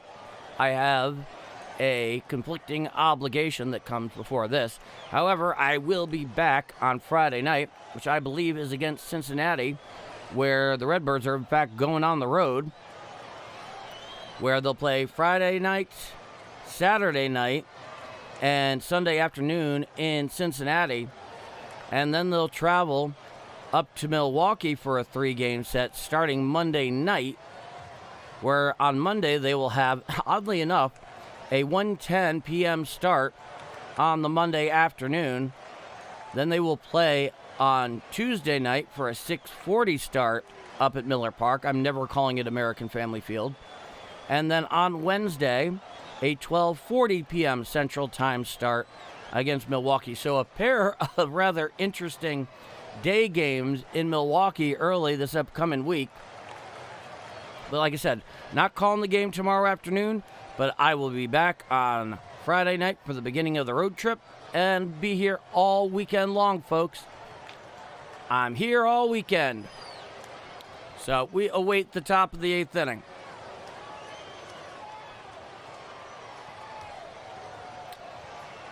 And here we go. Pirates are digging into the box. Here is Connor Griffin, the shortstop. Their highly prized shortstop prospect. And now this looks like Swanson in there. Yep, here's a pitch. Just missed on the inside corner with a sinker, 96 miles an hour from the righty Swanson. And the count, it's in fact called a strike. Let's correct that. Count is 0-1. Now here's the 0-1 pitch. Chopped on down, right in front of the pitcher towards the third base side. Throws to first, not in time. It would have been very difficult. The thing was basically, you couldn't have rolled it out there better. And so, a leadoff infield single here in the top of the 8th for Connor Griffin. There was just really no way he was making that play. Unfortunate, but true. So, Connor Griffin, he'll lead off first. Now, here's the lefty hitting Rodriguez. He's 1 for 2 tonight. It's a righty-lefty matchup. Throwing over to first is Swanson. Back easily is Connor Griffin. I feel like he's been on base all night. I feel like this game has just been a succession of watching Connor Griffin on first. Coming set is the righty Swanson. He deals. Strike, sweeper, almost right down Broadway, just below the belt. And the count is no balls and 1 strike to the lefty hitting catcher for Pittsburgh. Runner on first, nobody out, top of the 8th. 3-0 Pittsburgh down at Busch Stadium. Coming set, Swanson, he deals. Sinker out and away for a ball, 96 miles an hour. And that brings the count to 1-1. One thing is for sure, Swanson needs to keep the Pirates right here if the Cardinals have a chance in this game. Here's the 1-1 pitch. Hit to the right side and through for a base hit. Rounding second is Connor Griffin. He'll go to third. So, a single that puts runners on first and third and nobody out for the Pirates in the top of the 8th inning. Rodriguez just found a hole with that one. It looked like it was a fastball up and in. Managed to turn on that thing. And now the Pirates have runners on first and third and nobody out.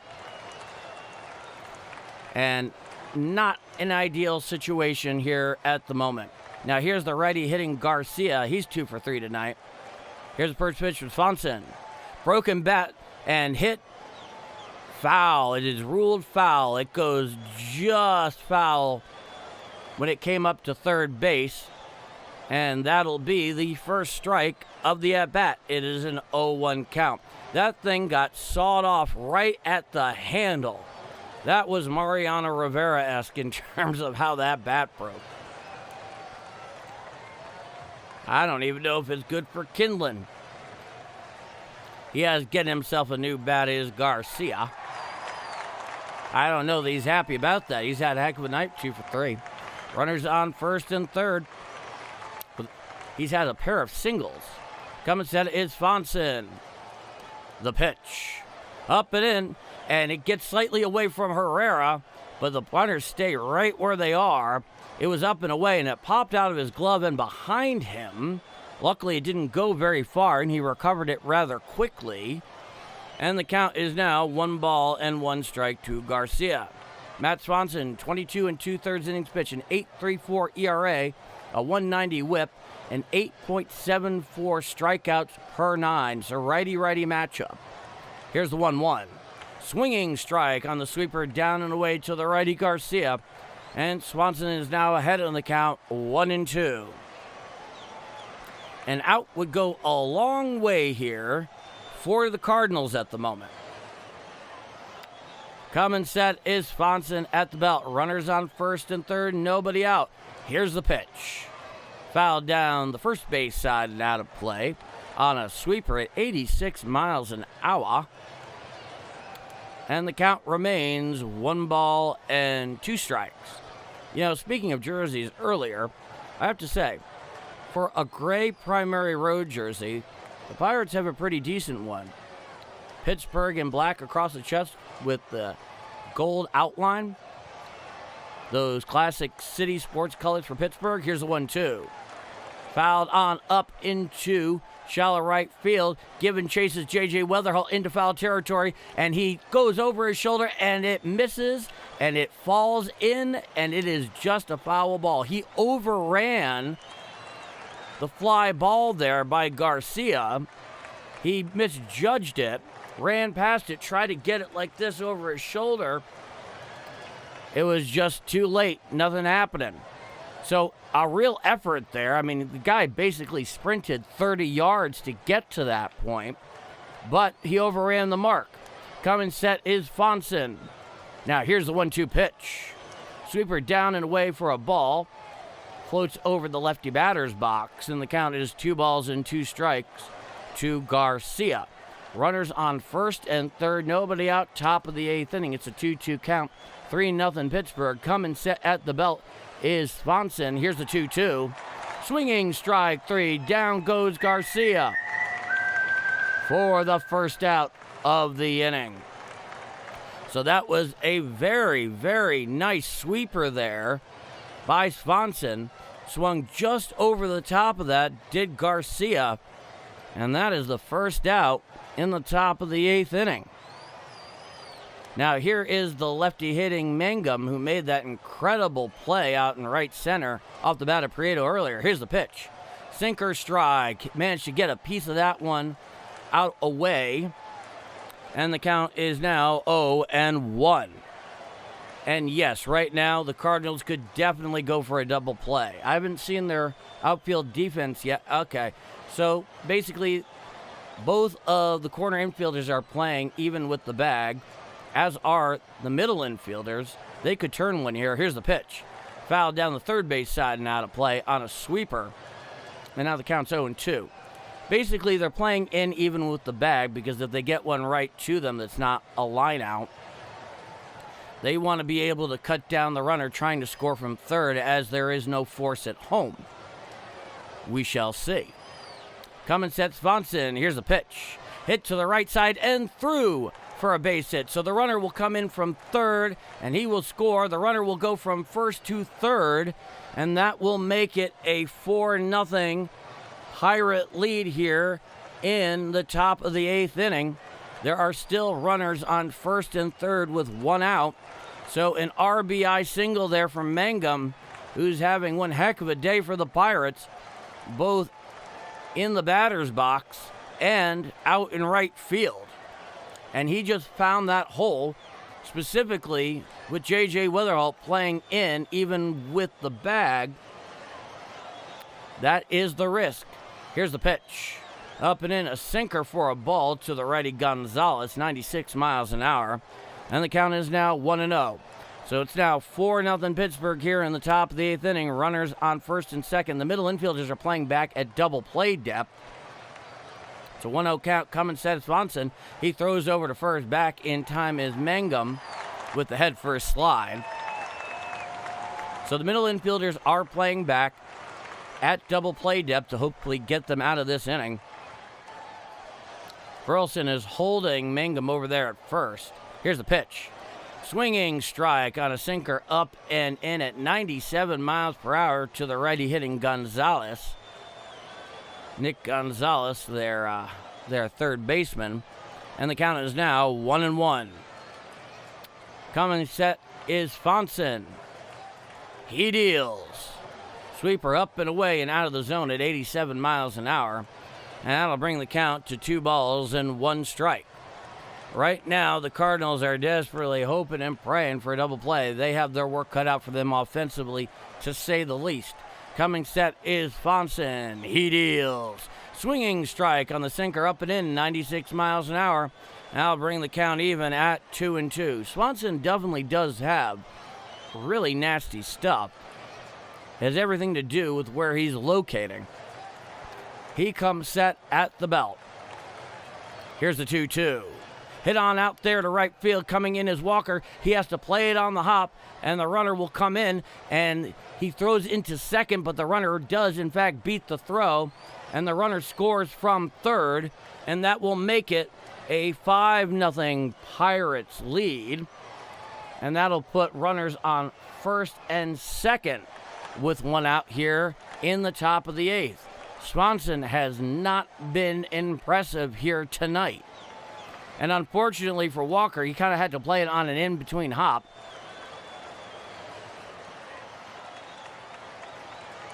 Dave Parker did pass away this offseason. Yeah, he did. May he rest in peace. Now there's a big powwow out there on the mound with the pitching coach. 20 pitches so far for Swanson. And so we await the conclusion of this powwow. Now here is the left-handed hitter, the second baseman Lowe, who's 1 for 4 tonight. And the powwow has been broken up by the home plate umpire. Swanson slowly gets back up onto the bump as Lowe gets into the lefty box. 5-0 Pittsburgh, top of 8. Runners on first and second, one out. Here is the lefty hitting Lowe. Coming set is Fonson. And here's the first pitch. Strike, sweeper outside corner, about thigh high. And the count is down. No balls and 1 strike. Brandon Lowe, ground out, foul out, doubled, and a ground out. That's his 1 for 4. Coming set is Fonson with runners on first and second. Here's the pitch. Just off the plate, a sinker, 97 miles an hour to the lefty hitting Lowe.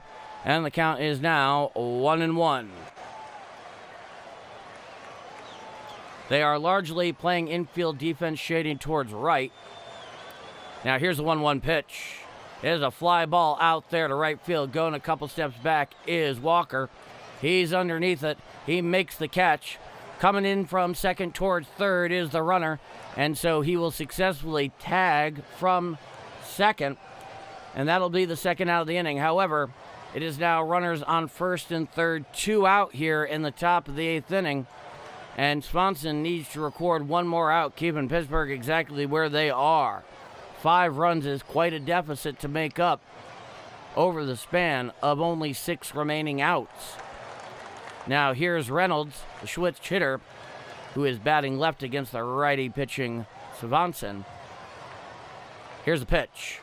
Out and away, a sinker for a ball, 96 miles an hour. And the count is now 1 ball and no strikes. Brian Reynolds, ground out, ground out, ground out. Strikeout looking back in the 7th. Swanson comes set. He deals. Swinging strike on the sinker on the outside corner, thigh high. And that'll bring the count to 1-1.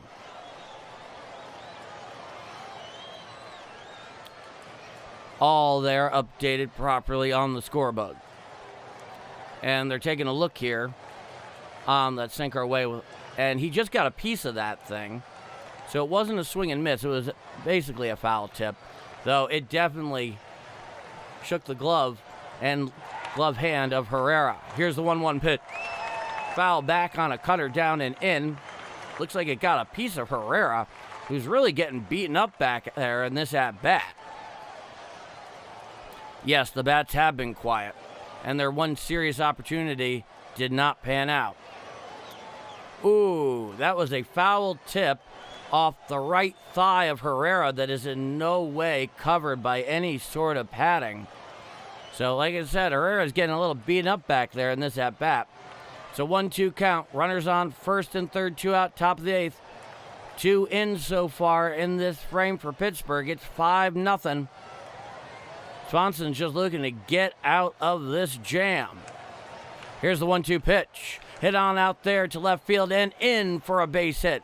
And he manages to track it down, sliding, getting it. And he throws it back in wildly. And now it is a 6-run there. The runner scores from third as well as a runner from first on that double. So the runners score from first and third respectively on the double there by Reynolds. And now Ollie Marmol is forced to go to the bullpen. So this has been an absolute disaster late. And now here comes Pritchard to try and get this final out of the top of the 8th. The Pirates definitely seem to be pulling away here late. And Cardinal pitching is doing them all the favors in the world in the process. And other than that bottom of the 6th, when they had that opportunity, and Mangum made that ridiculous sliding grab on the warning track in right center, they have not shown up offensively in this game. You know, you can pitch your butt off, but if you don't score, in the end, it's not going to amount to a hill of beans. Them's the breaks. So we await the pitching change here.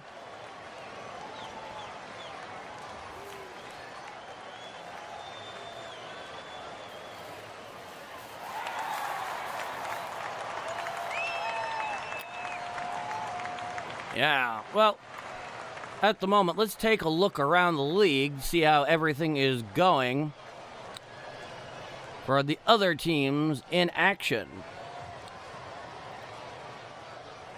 Right now, it's scoreless in the Blue Jays at the Yankees. The Red Sox are beating the Royals in the bottom of the 9th. Dodgers up 3-0 over the Padres in San Diego. They're in the top of the 6th. 5-3 Angels down in Anaheim. That's at the end of 2. The Reds are all over the Phillies in that final. Rays beat the Orioles 5-3. Twins beat the Astros 4-1. Rangers beat the Rockies 5-4. Now here's Matt Pritchard, the right-hander. 2 innings pitched, 13.5 ERA, a whip of 2. Now here is O'Neill Cruz. It's a righty-lefty matchup. Cruz is 0 for 4 tonight. Here's the first pitch. Strike, 4-seam fastball down away on the outside corner. And the count is 0-1, 95 miles an hour. Runner on second after the bases clearing double there that scored 2 runs.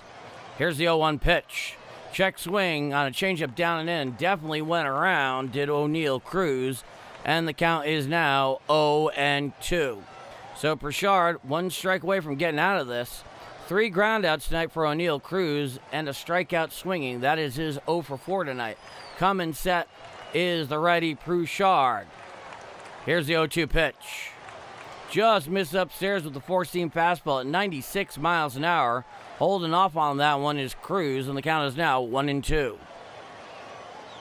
I bet you are glad you bet on the Brewers tonight. Coming set is Brouchard. Here's the 1-2. Just missed off the plate with the four-seam fastball down and away. They are not going to use an ABS challenge on that. It was close. And the count is now even at 2-2 Coming set at the Birds is Brouchard. He deals. Change up off the plate for a ball, 87 miles an hour. And the count is now full, 3-2 to the Pirate cleanup hitter tonight, O'Neal Cruz. Runner leads off second, 2 out. Top of the 8th inning, 7-0 Pittsburgh. Brouchard deals. Ball 4 on the four-seam fastball down and in. And so the inning continues here. O'Neal Cruz will go and take his base, and that'll put runners on first and second with 2 outs for the Pirates here in the top of the 8th inning. Not a pretty showing at the moment on the part of the Cardinal bullpen. Here's the lefty Horowitz. It's a righty-lefty matchup. Here's the first pitch. Curveball strike, outside corner thigh high. And the count is now 0-1. Runners lead off first and second. Coming set at the Birds is Brouchard. And he deals. Chop foul on the changeup down and in. Just got a piece of that one at 87 miles an hour. Did the lefty hitting Horowitz. And the count is now 0-2. Brouchard just trying to get that final out, perhaps via this final strike. Here's the 0-2. Fouled down the third base side and out of play. Four-seam fastball up and away, 96 miles an hour. And the count is still 0-2 to Spencer Horwitz, who's the first baseman here tonight for Pittsburgh. Coming set at the Birds is Brouchard. The pitch. Foul back behind the plate and out of play. Four-seam fastball, 97 miles an hour, up and away to the lefty Horwitz. Yes. Please do hit that like button. It is more appreciated than you can imagine. Does a lot of good things for this small, young channel. Brouchard comes set. Here's the 0-2. Breaking ball in the dirt. Keeping in front of him is Herrera. And that brings the count to 1-2. I am for any team but the Cubs. That is a good way to keep your universe ordered, I can assure you. So, the Brewers are a full game in first at the moment. Coming set is Brouchard. Time is granted by the home plate umpire at the behest of Ivan Herrera. And we wait a little longer for this 1-2 pitch. Coming set's Brouchard. Here's the 1-2. Just missed down and in. There's an ABS challenge right there by Ivan Herrera. So they're going to use the ABS challenge on the call of a ball there. Let's see what happens.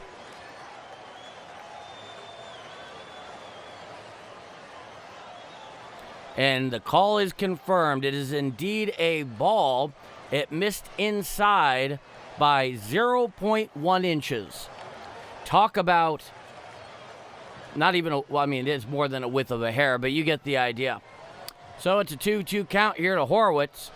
Runners on first and second, 2 out. 4 in here in the top of the 8th for Pittsburgh. Coming sets Brouchard. Here's the 2-2. Slider down and in for a ball. Not remotely tempted on that offering was Horwitz. And the count is full, 3-2. Leading off first and second are the runners. 2 outs here in the top of the 8th. Brouchard deals. And strike 3 on the half swing down and away. Down swinging, he goes for the third and final out of the inning. The Cardinals have finally been granted release, and we head to the bottom of the 8th inning. And after that 4 spot there in the top of the 8th by Pittsburgh, the Pirates now lead the Cardinals 7-0 late here going to the bottom of the 8th inning. I'm Paul D., and with the exception of the outcome of this game so far, if you're enjoying my call, please leave a like. Definitely helps out a young and small channel.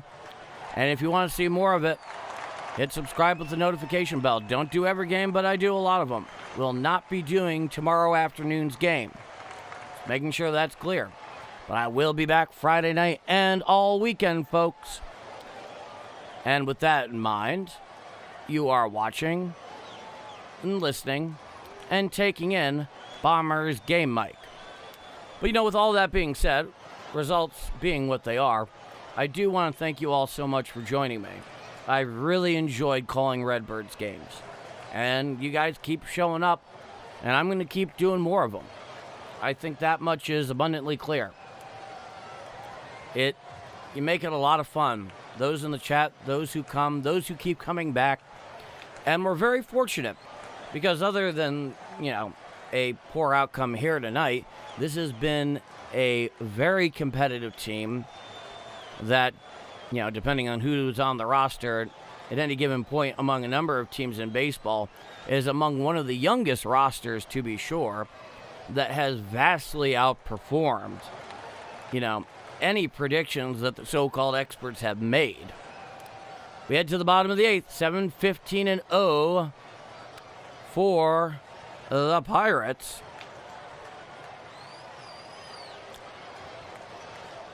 Oof. And 0-5-0 from the Cardinals. Here's Justin Lawrence, a right-hander, 18 in the third innings pitch, an ERA of 5.89, a whip of 1.53, and 9.33 strikeouts per 9 innings pitched. It is 7-0 Pittsburgh. Now here is Ivan Herrera digging into the box.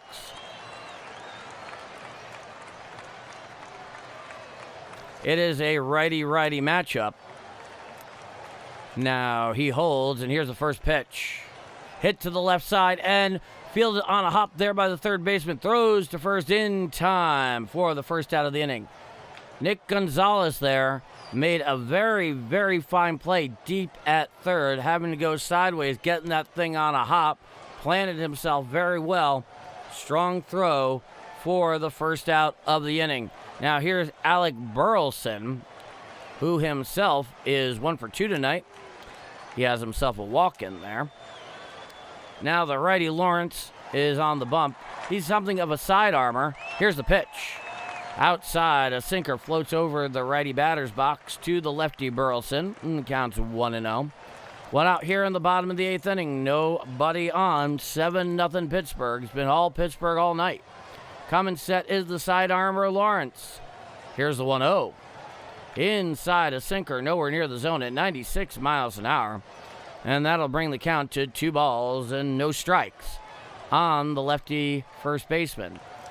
It looks like Segazy is going to be pinch hitting. He's there on the on-deck circle. It's a 2-0 count. Now, here's a pitch. Check swing. Did he go around? Yes, says Blue down the third baseline. And that'll bring the count to 2 balls and 1 strike to Alec Burleson. Could not hold. Coming set is Lawrence. And here's a 2-1. Foul down the third base side and out of play on a sinker down and away. And that evens out the count to 2 balls and 2 strikes.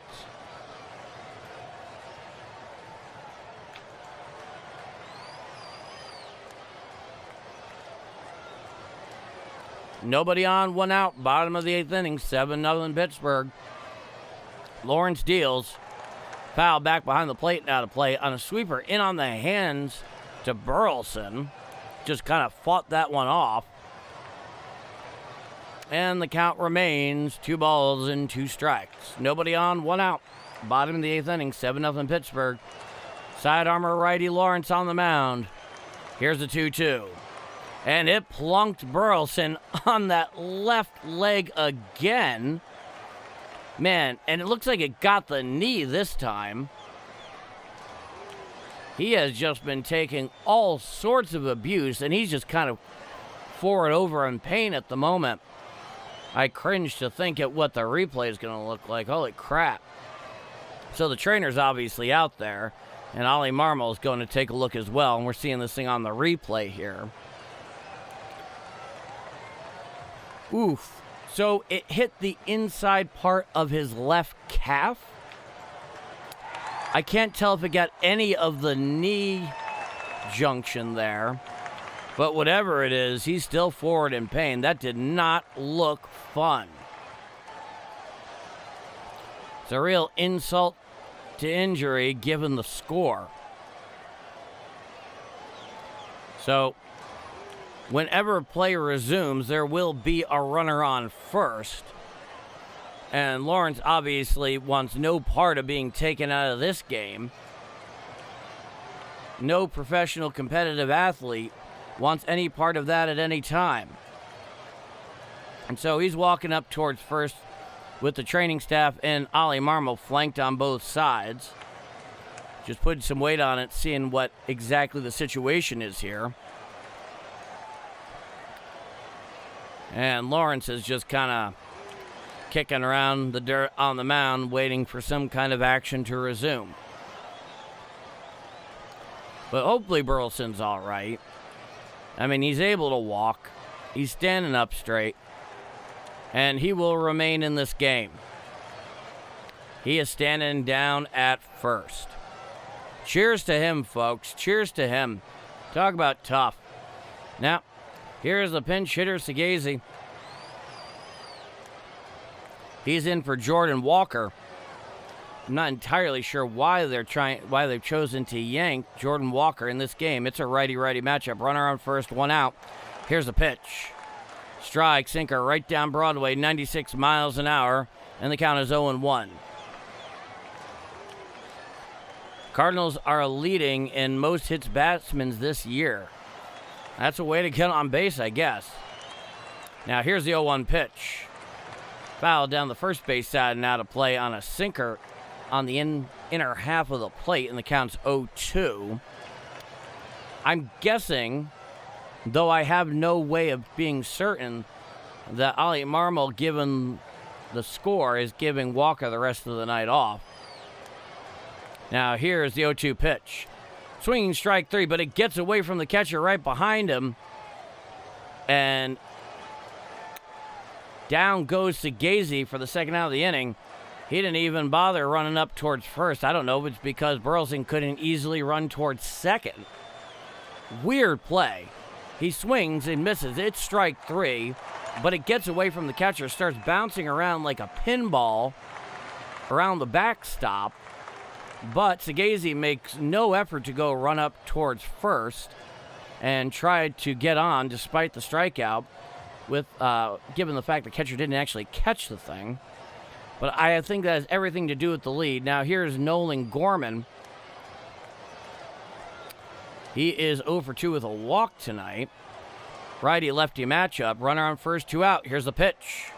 Out and away, a sinker for a ball at 97 miles an hour. And the count is now 1 ball and no strikes to Nolan Gorman. He's kind of getting a half day off. He's at DH with Prieto playing in the field at third. Now here's the 1-0 pitch. Swinging strike on the sinker, down and away, 98 miles an hour. And count is now 1-1 from the side-arming righty Lawrence. This guy has to be a real peach to face, especially righty-righty. Now here's the 1-1 pitch. Foul down the third base side and out of play. Sinker down and away, 98 miles an hour. And the count is now 1 ball and 2 strikes.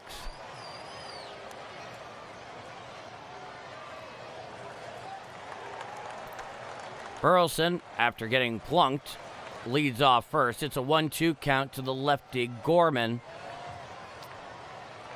And Lawrence deals.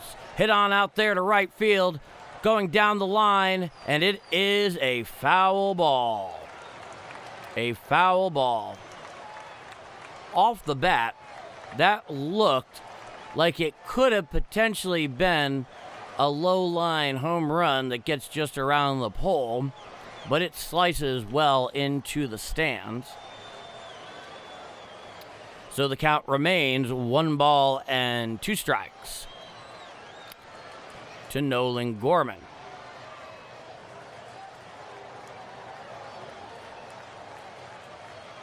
He should be benched for not running it out.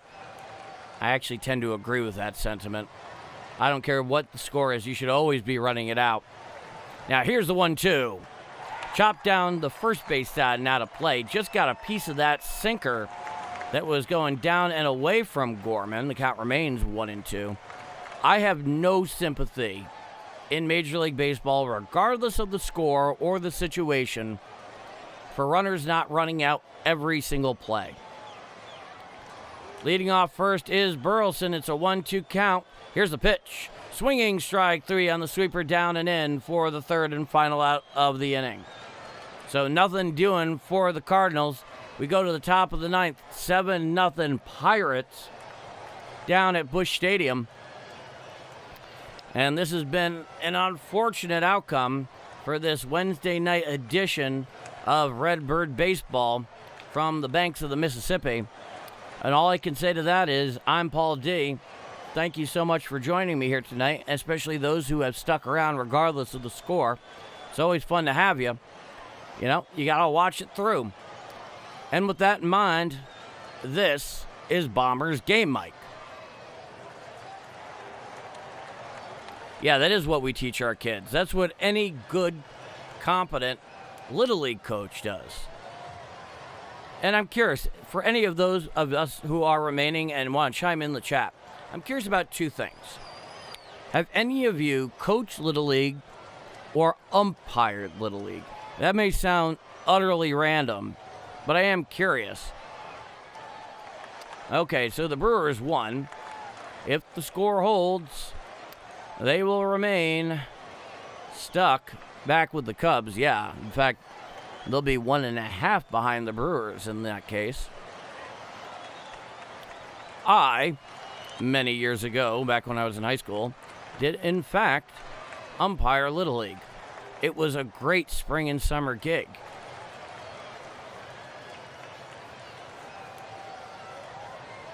I can't say I miss it, but it was fun for that time in life.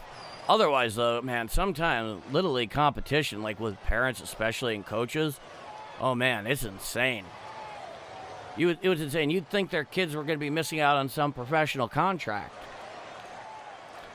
7-15-0 for the Pirates, 0-5-0 for the Cardinals going to the top of the ninth. Nate Church has moved over center field. Sagasi has replaced him in left, and Furman is out in right field for Jordan Walker. Here's the first pitch.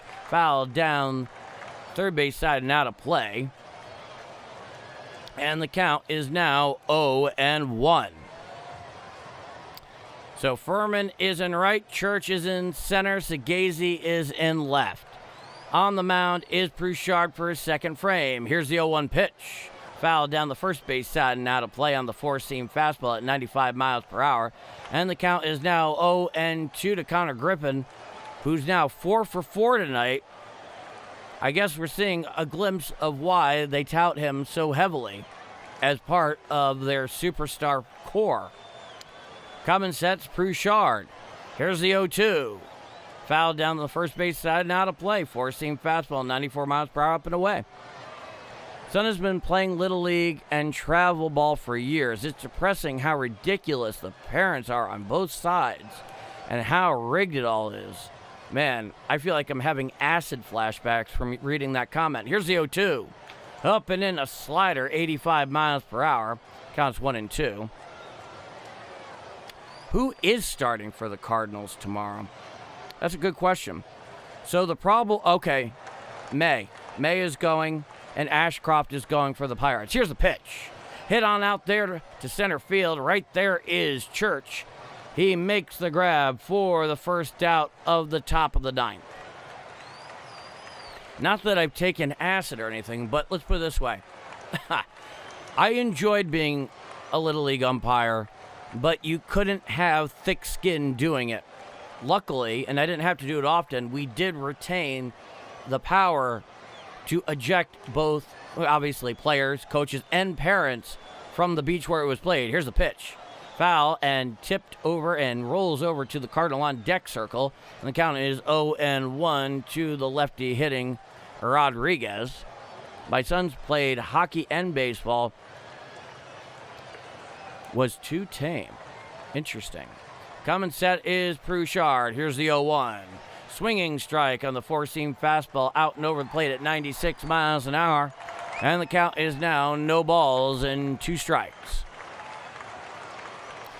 The infield defense is playing back. The outfield is largely straight away. Coming set is Pruchard. Here's the 0-2 pitch.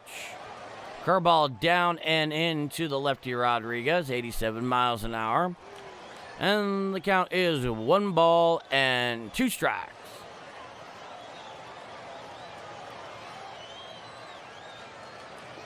It has been all Pittsburgh all night. Coming set is Pruchard. Here's the 1-2.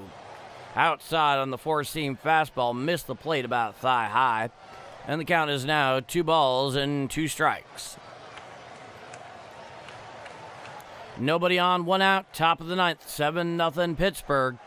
Coming set above the belt is Pruchard. He deals. Hit down the first base side and out of play on a slider in on the hands. And as you can imagine, the stands down at Busch Stadium at the moment have gotten awfully thin in terms of attendance. May needs to go further into the game tomorrow because we have used up the bullpen. Here's a 2-2. Out and away, a changeup, 87 miles an hour. That'll bring the count full 3-2.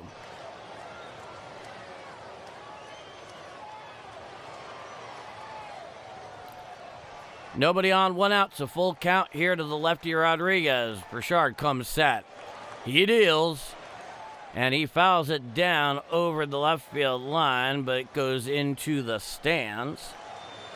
And we get to wait further for the outcome of this at-bat. Pruchard looks in and is set. Righty-lefty. Here's a pitch. Ball 4 on the four-seam fastball out and away. So a 1-out walk here in the top of the 9th by Pruchard. And that will continue this inning. 27 pitches so far in the outing for Pruchard, who basically is the sacrificial lamb here. He's going and he's finishing this thing unless for whatever reason he just can't. Now here is Garcia, the right-handed pitcher. Runner on first, 1 out. Here's a pitch. Curveball out and away, floated over the lefty batter's box. Counts 1-0. Garcia, ground out, single, and a strikeout swinging tonight. 2 for 4. Runner on first, 1 out. Top of the 9th, 7-0 Pittsburgh. Here's the pitch. Foul straight back on a slider on the outside corner. That brings the count to 1-1. Cardinals are favored to win tomorrow. Okay. All right. Set on the mound is Pruchard. It's a righty-righty matchup. Here's a pitch. Just missed on the inside corner. Using the ABS challenge is Herrera on the call of a ball. So we will see what ABS has to say. And we await that. And it is a confirmed ball. So the count goes to 2-1. It missed on the inside corner by 2.2 inches. And that is the final ABS challenge available to the Cardinals in regulation. Both teams have used both of their ABS challenges here in regulation. Coming set is Pruchard. Here's the 2-1. Strike, four-seam fastball right down Broadway, 95 miles an hour. And that evens out the count at 2-2. I was a D coach, high school for 2 years, coached sons of 3 Hall of Fame players, I would not let them in the game and told the parents. I'll get back to that. Here's a pitch. Foul down the first base side, now to play on a slider down in the way at 87 miles an hour.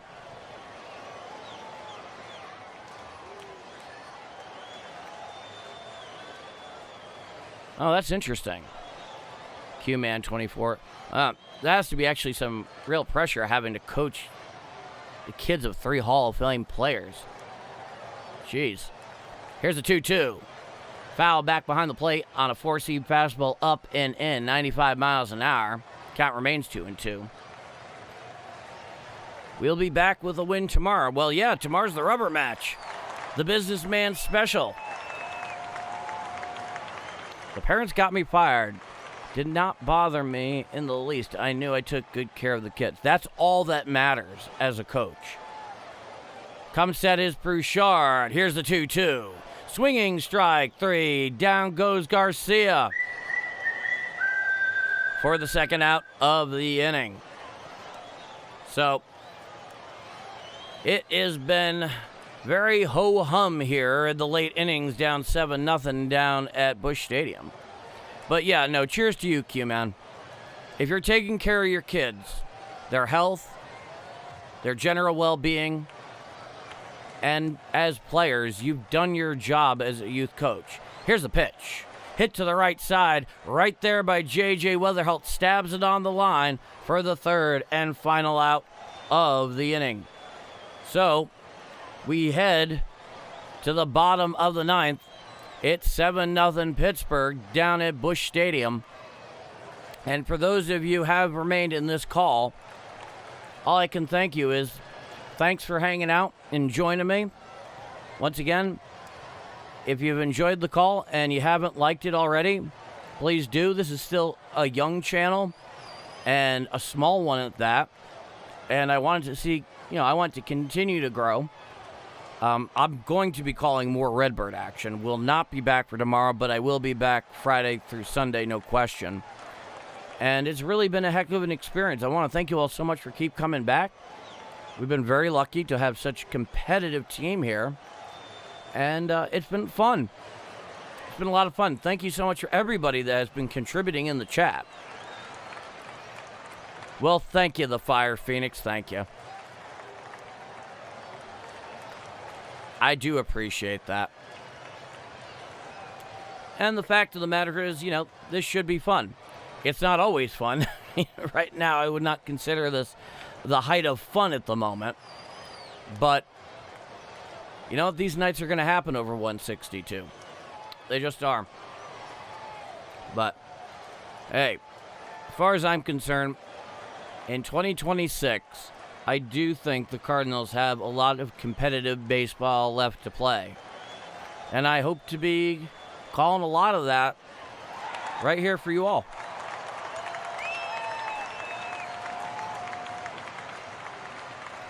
Thank you so much, Dwayne Smith. I really appreciate it.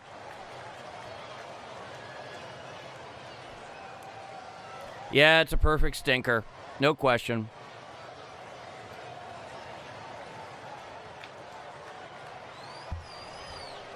Well, Delta Leader, that really, all I can say is thank you. Thank you. Now here is Dennis Santana through 21 games, 19 in the third, an ERA of 4.66 on the year. He's coming in to shut it down for the Pirates here in the bottom of the ninth inning. It's 7-0 Pirates. Now here's Mason Wynn. Here's the pitch. Strike, 4-seam fastball, outside corner, 95 miles an hour. Count is 0-1.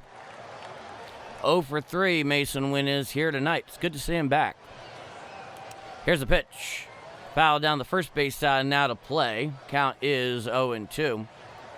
A 4-seam fastball on the outside corner, mid-90s. God, I remember when mid to high 90s, high 90s and triple digits were a special thing. That's not the case anymore. Here's the 0-2. Hit on up the middle right there to the second baseman low. Throws to first in time for the first out here in the bottom of the ninth. So Mason Wynn on his return, it goes 0 for 4. Now here's the lefty hitting Nate Church. And really, the Cardinals, they hit into some bad luck. I mean, they really did. No question about that, especially in the sixth. Here's a pitch. Hit on out to left field. Heading in front of the track is the left fielder. He's underneath it. He makes the catch for the second out of the inning. So the Cardinals, they're down to their final out. It's 7-0 Pittsburgh in the bottom of the ninth.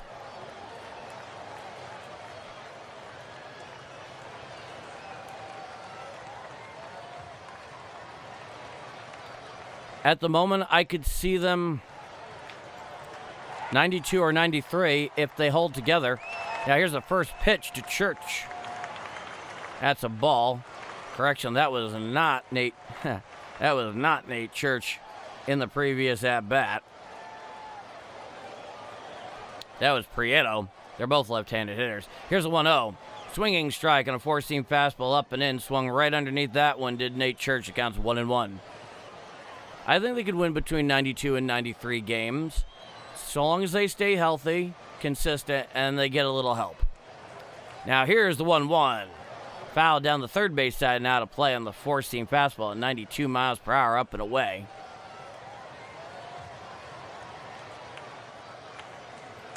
And the Cardinals are down to their final strike here tonight. Coming set is Santana. He deals. Foul down the third base side and out of play. And the Cardinals, once again, are down to their final strike. Thank you all so much for joining me here to this very last out. Coming set is Santana. He deals. Foul behind the plate and out of play on a cutter down and in.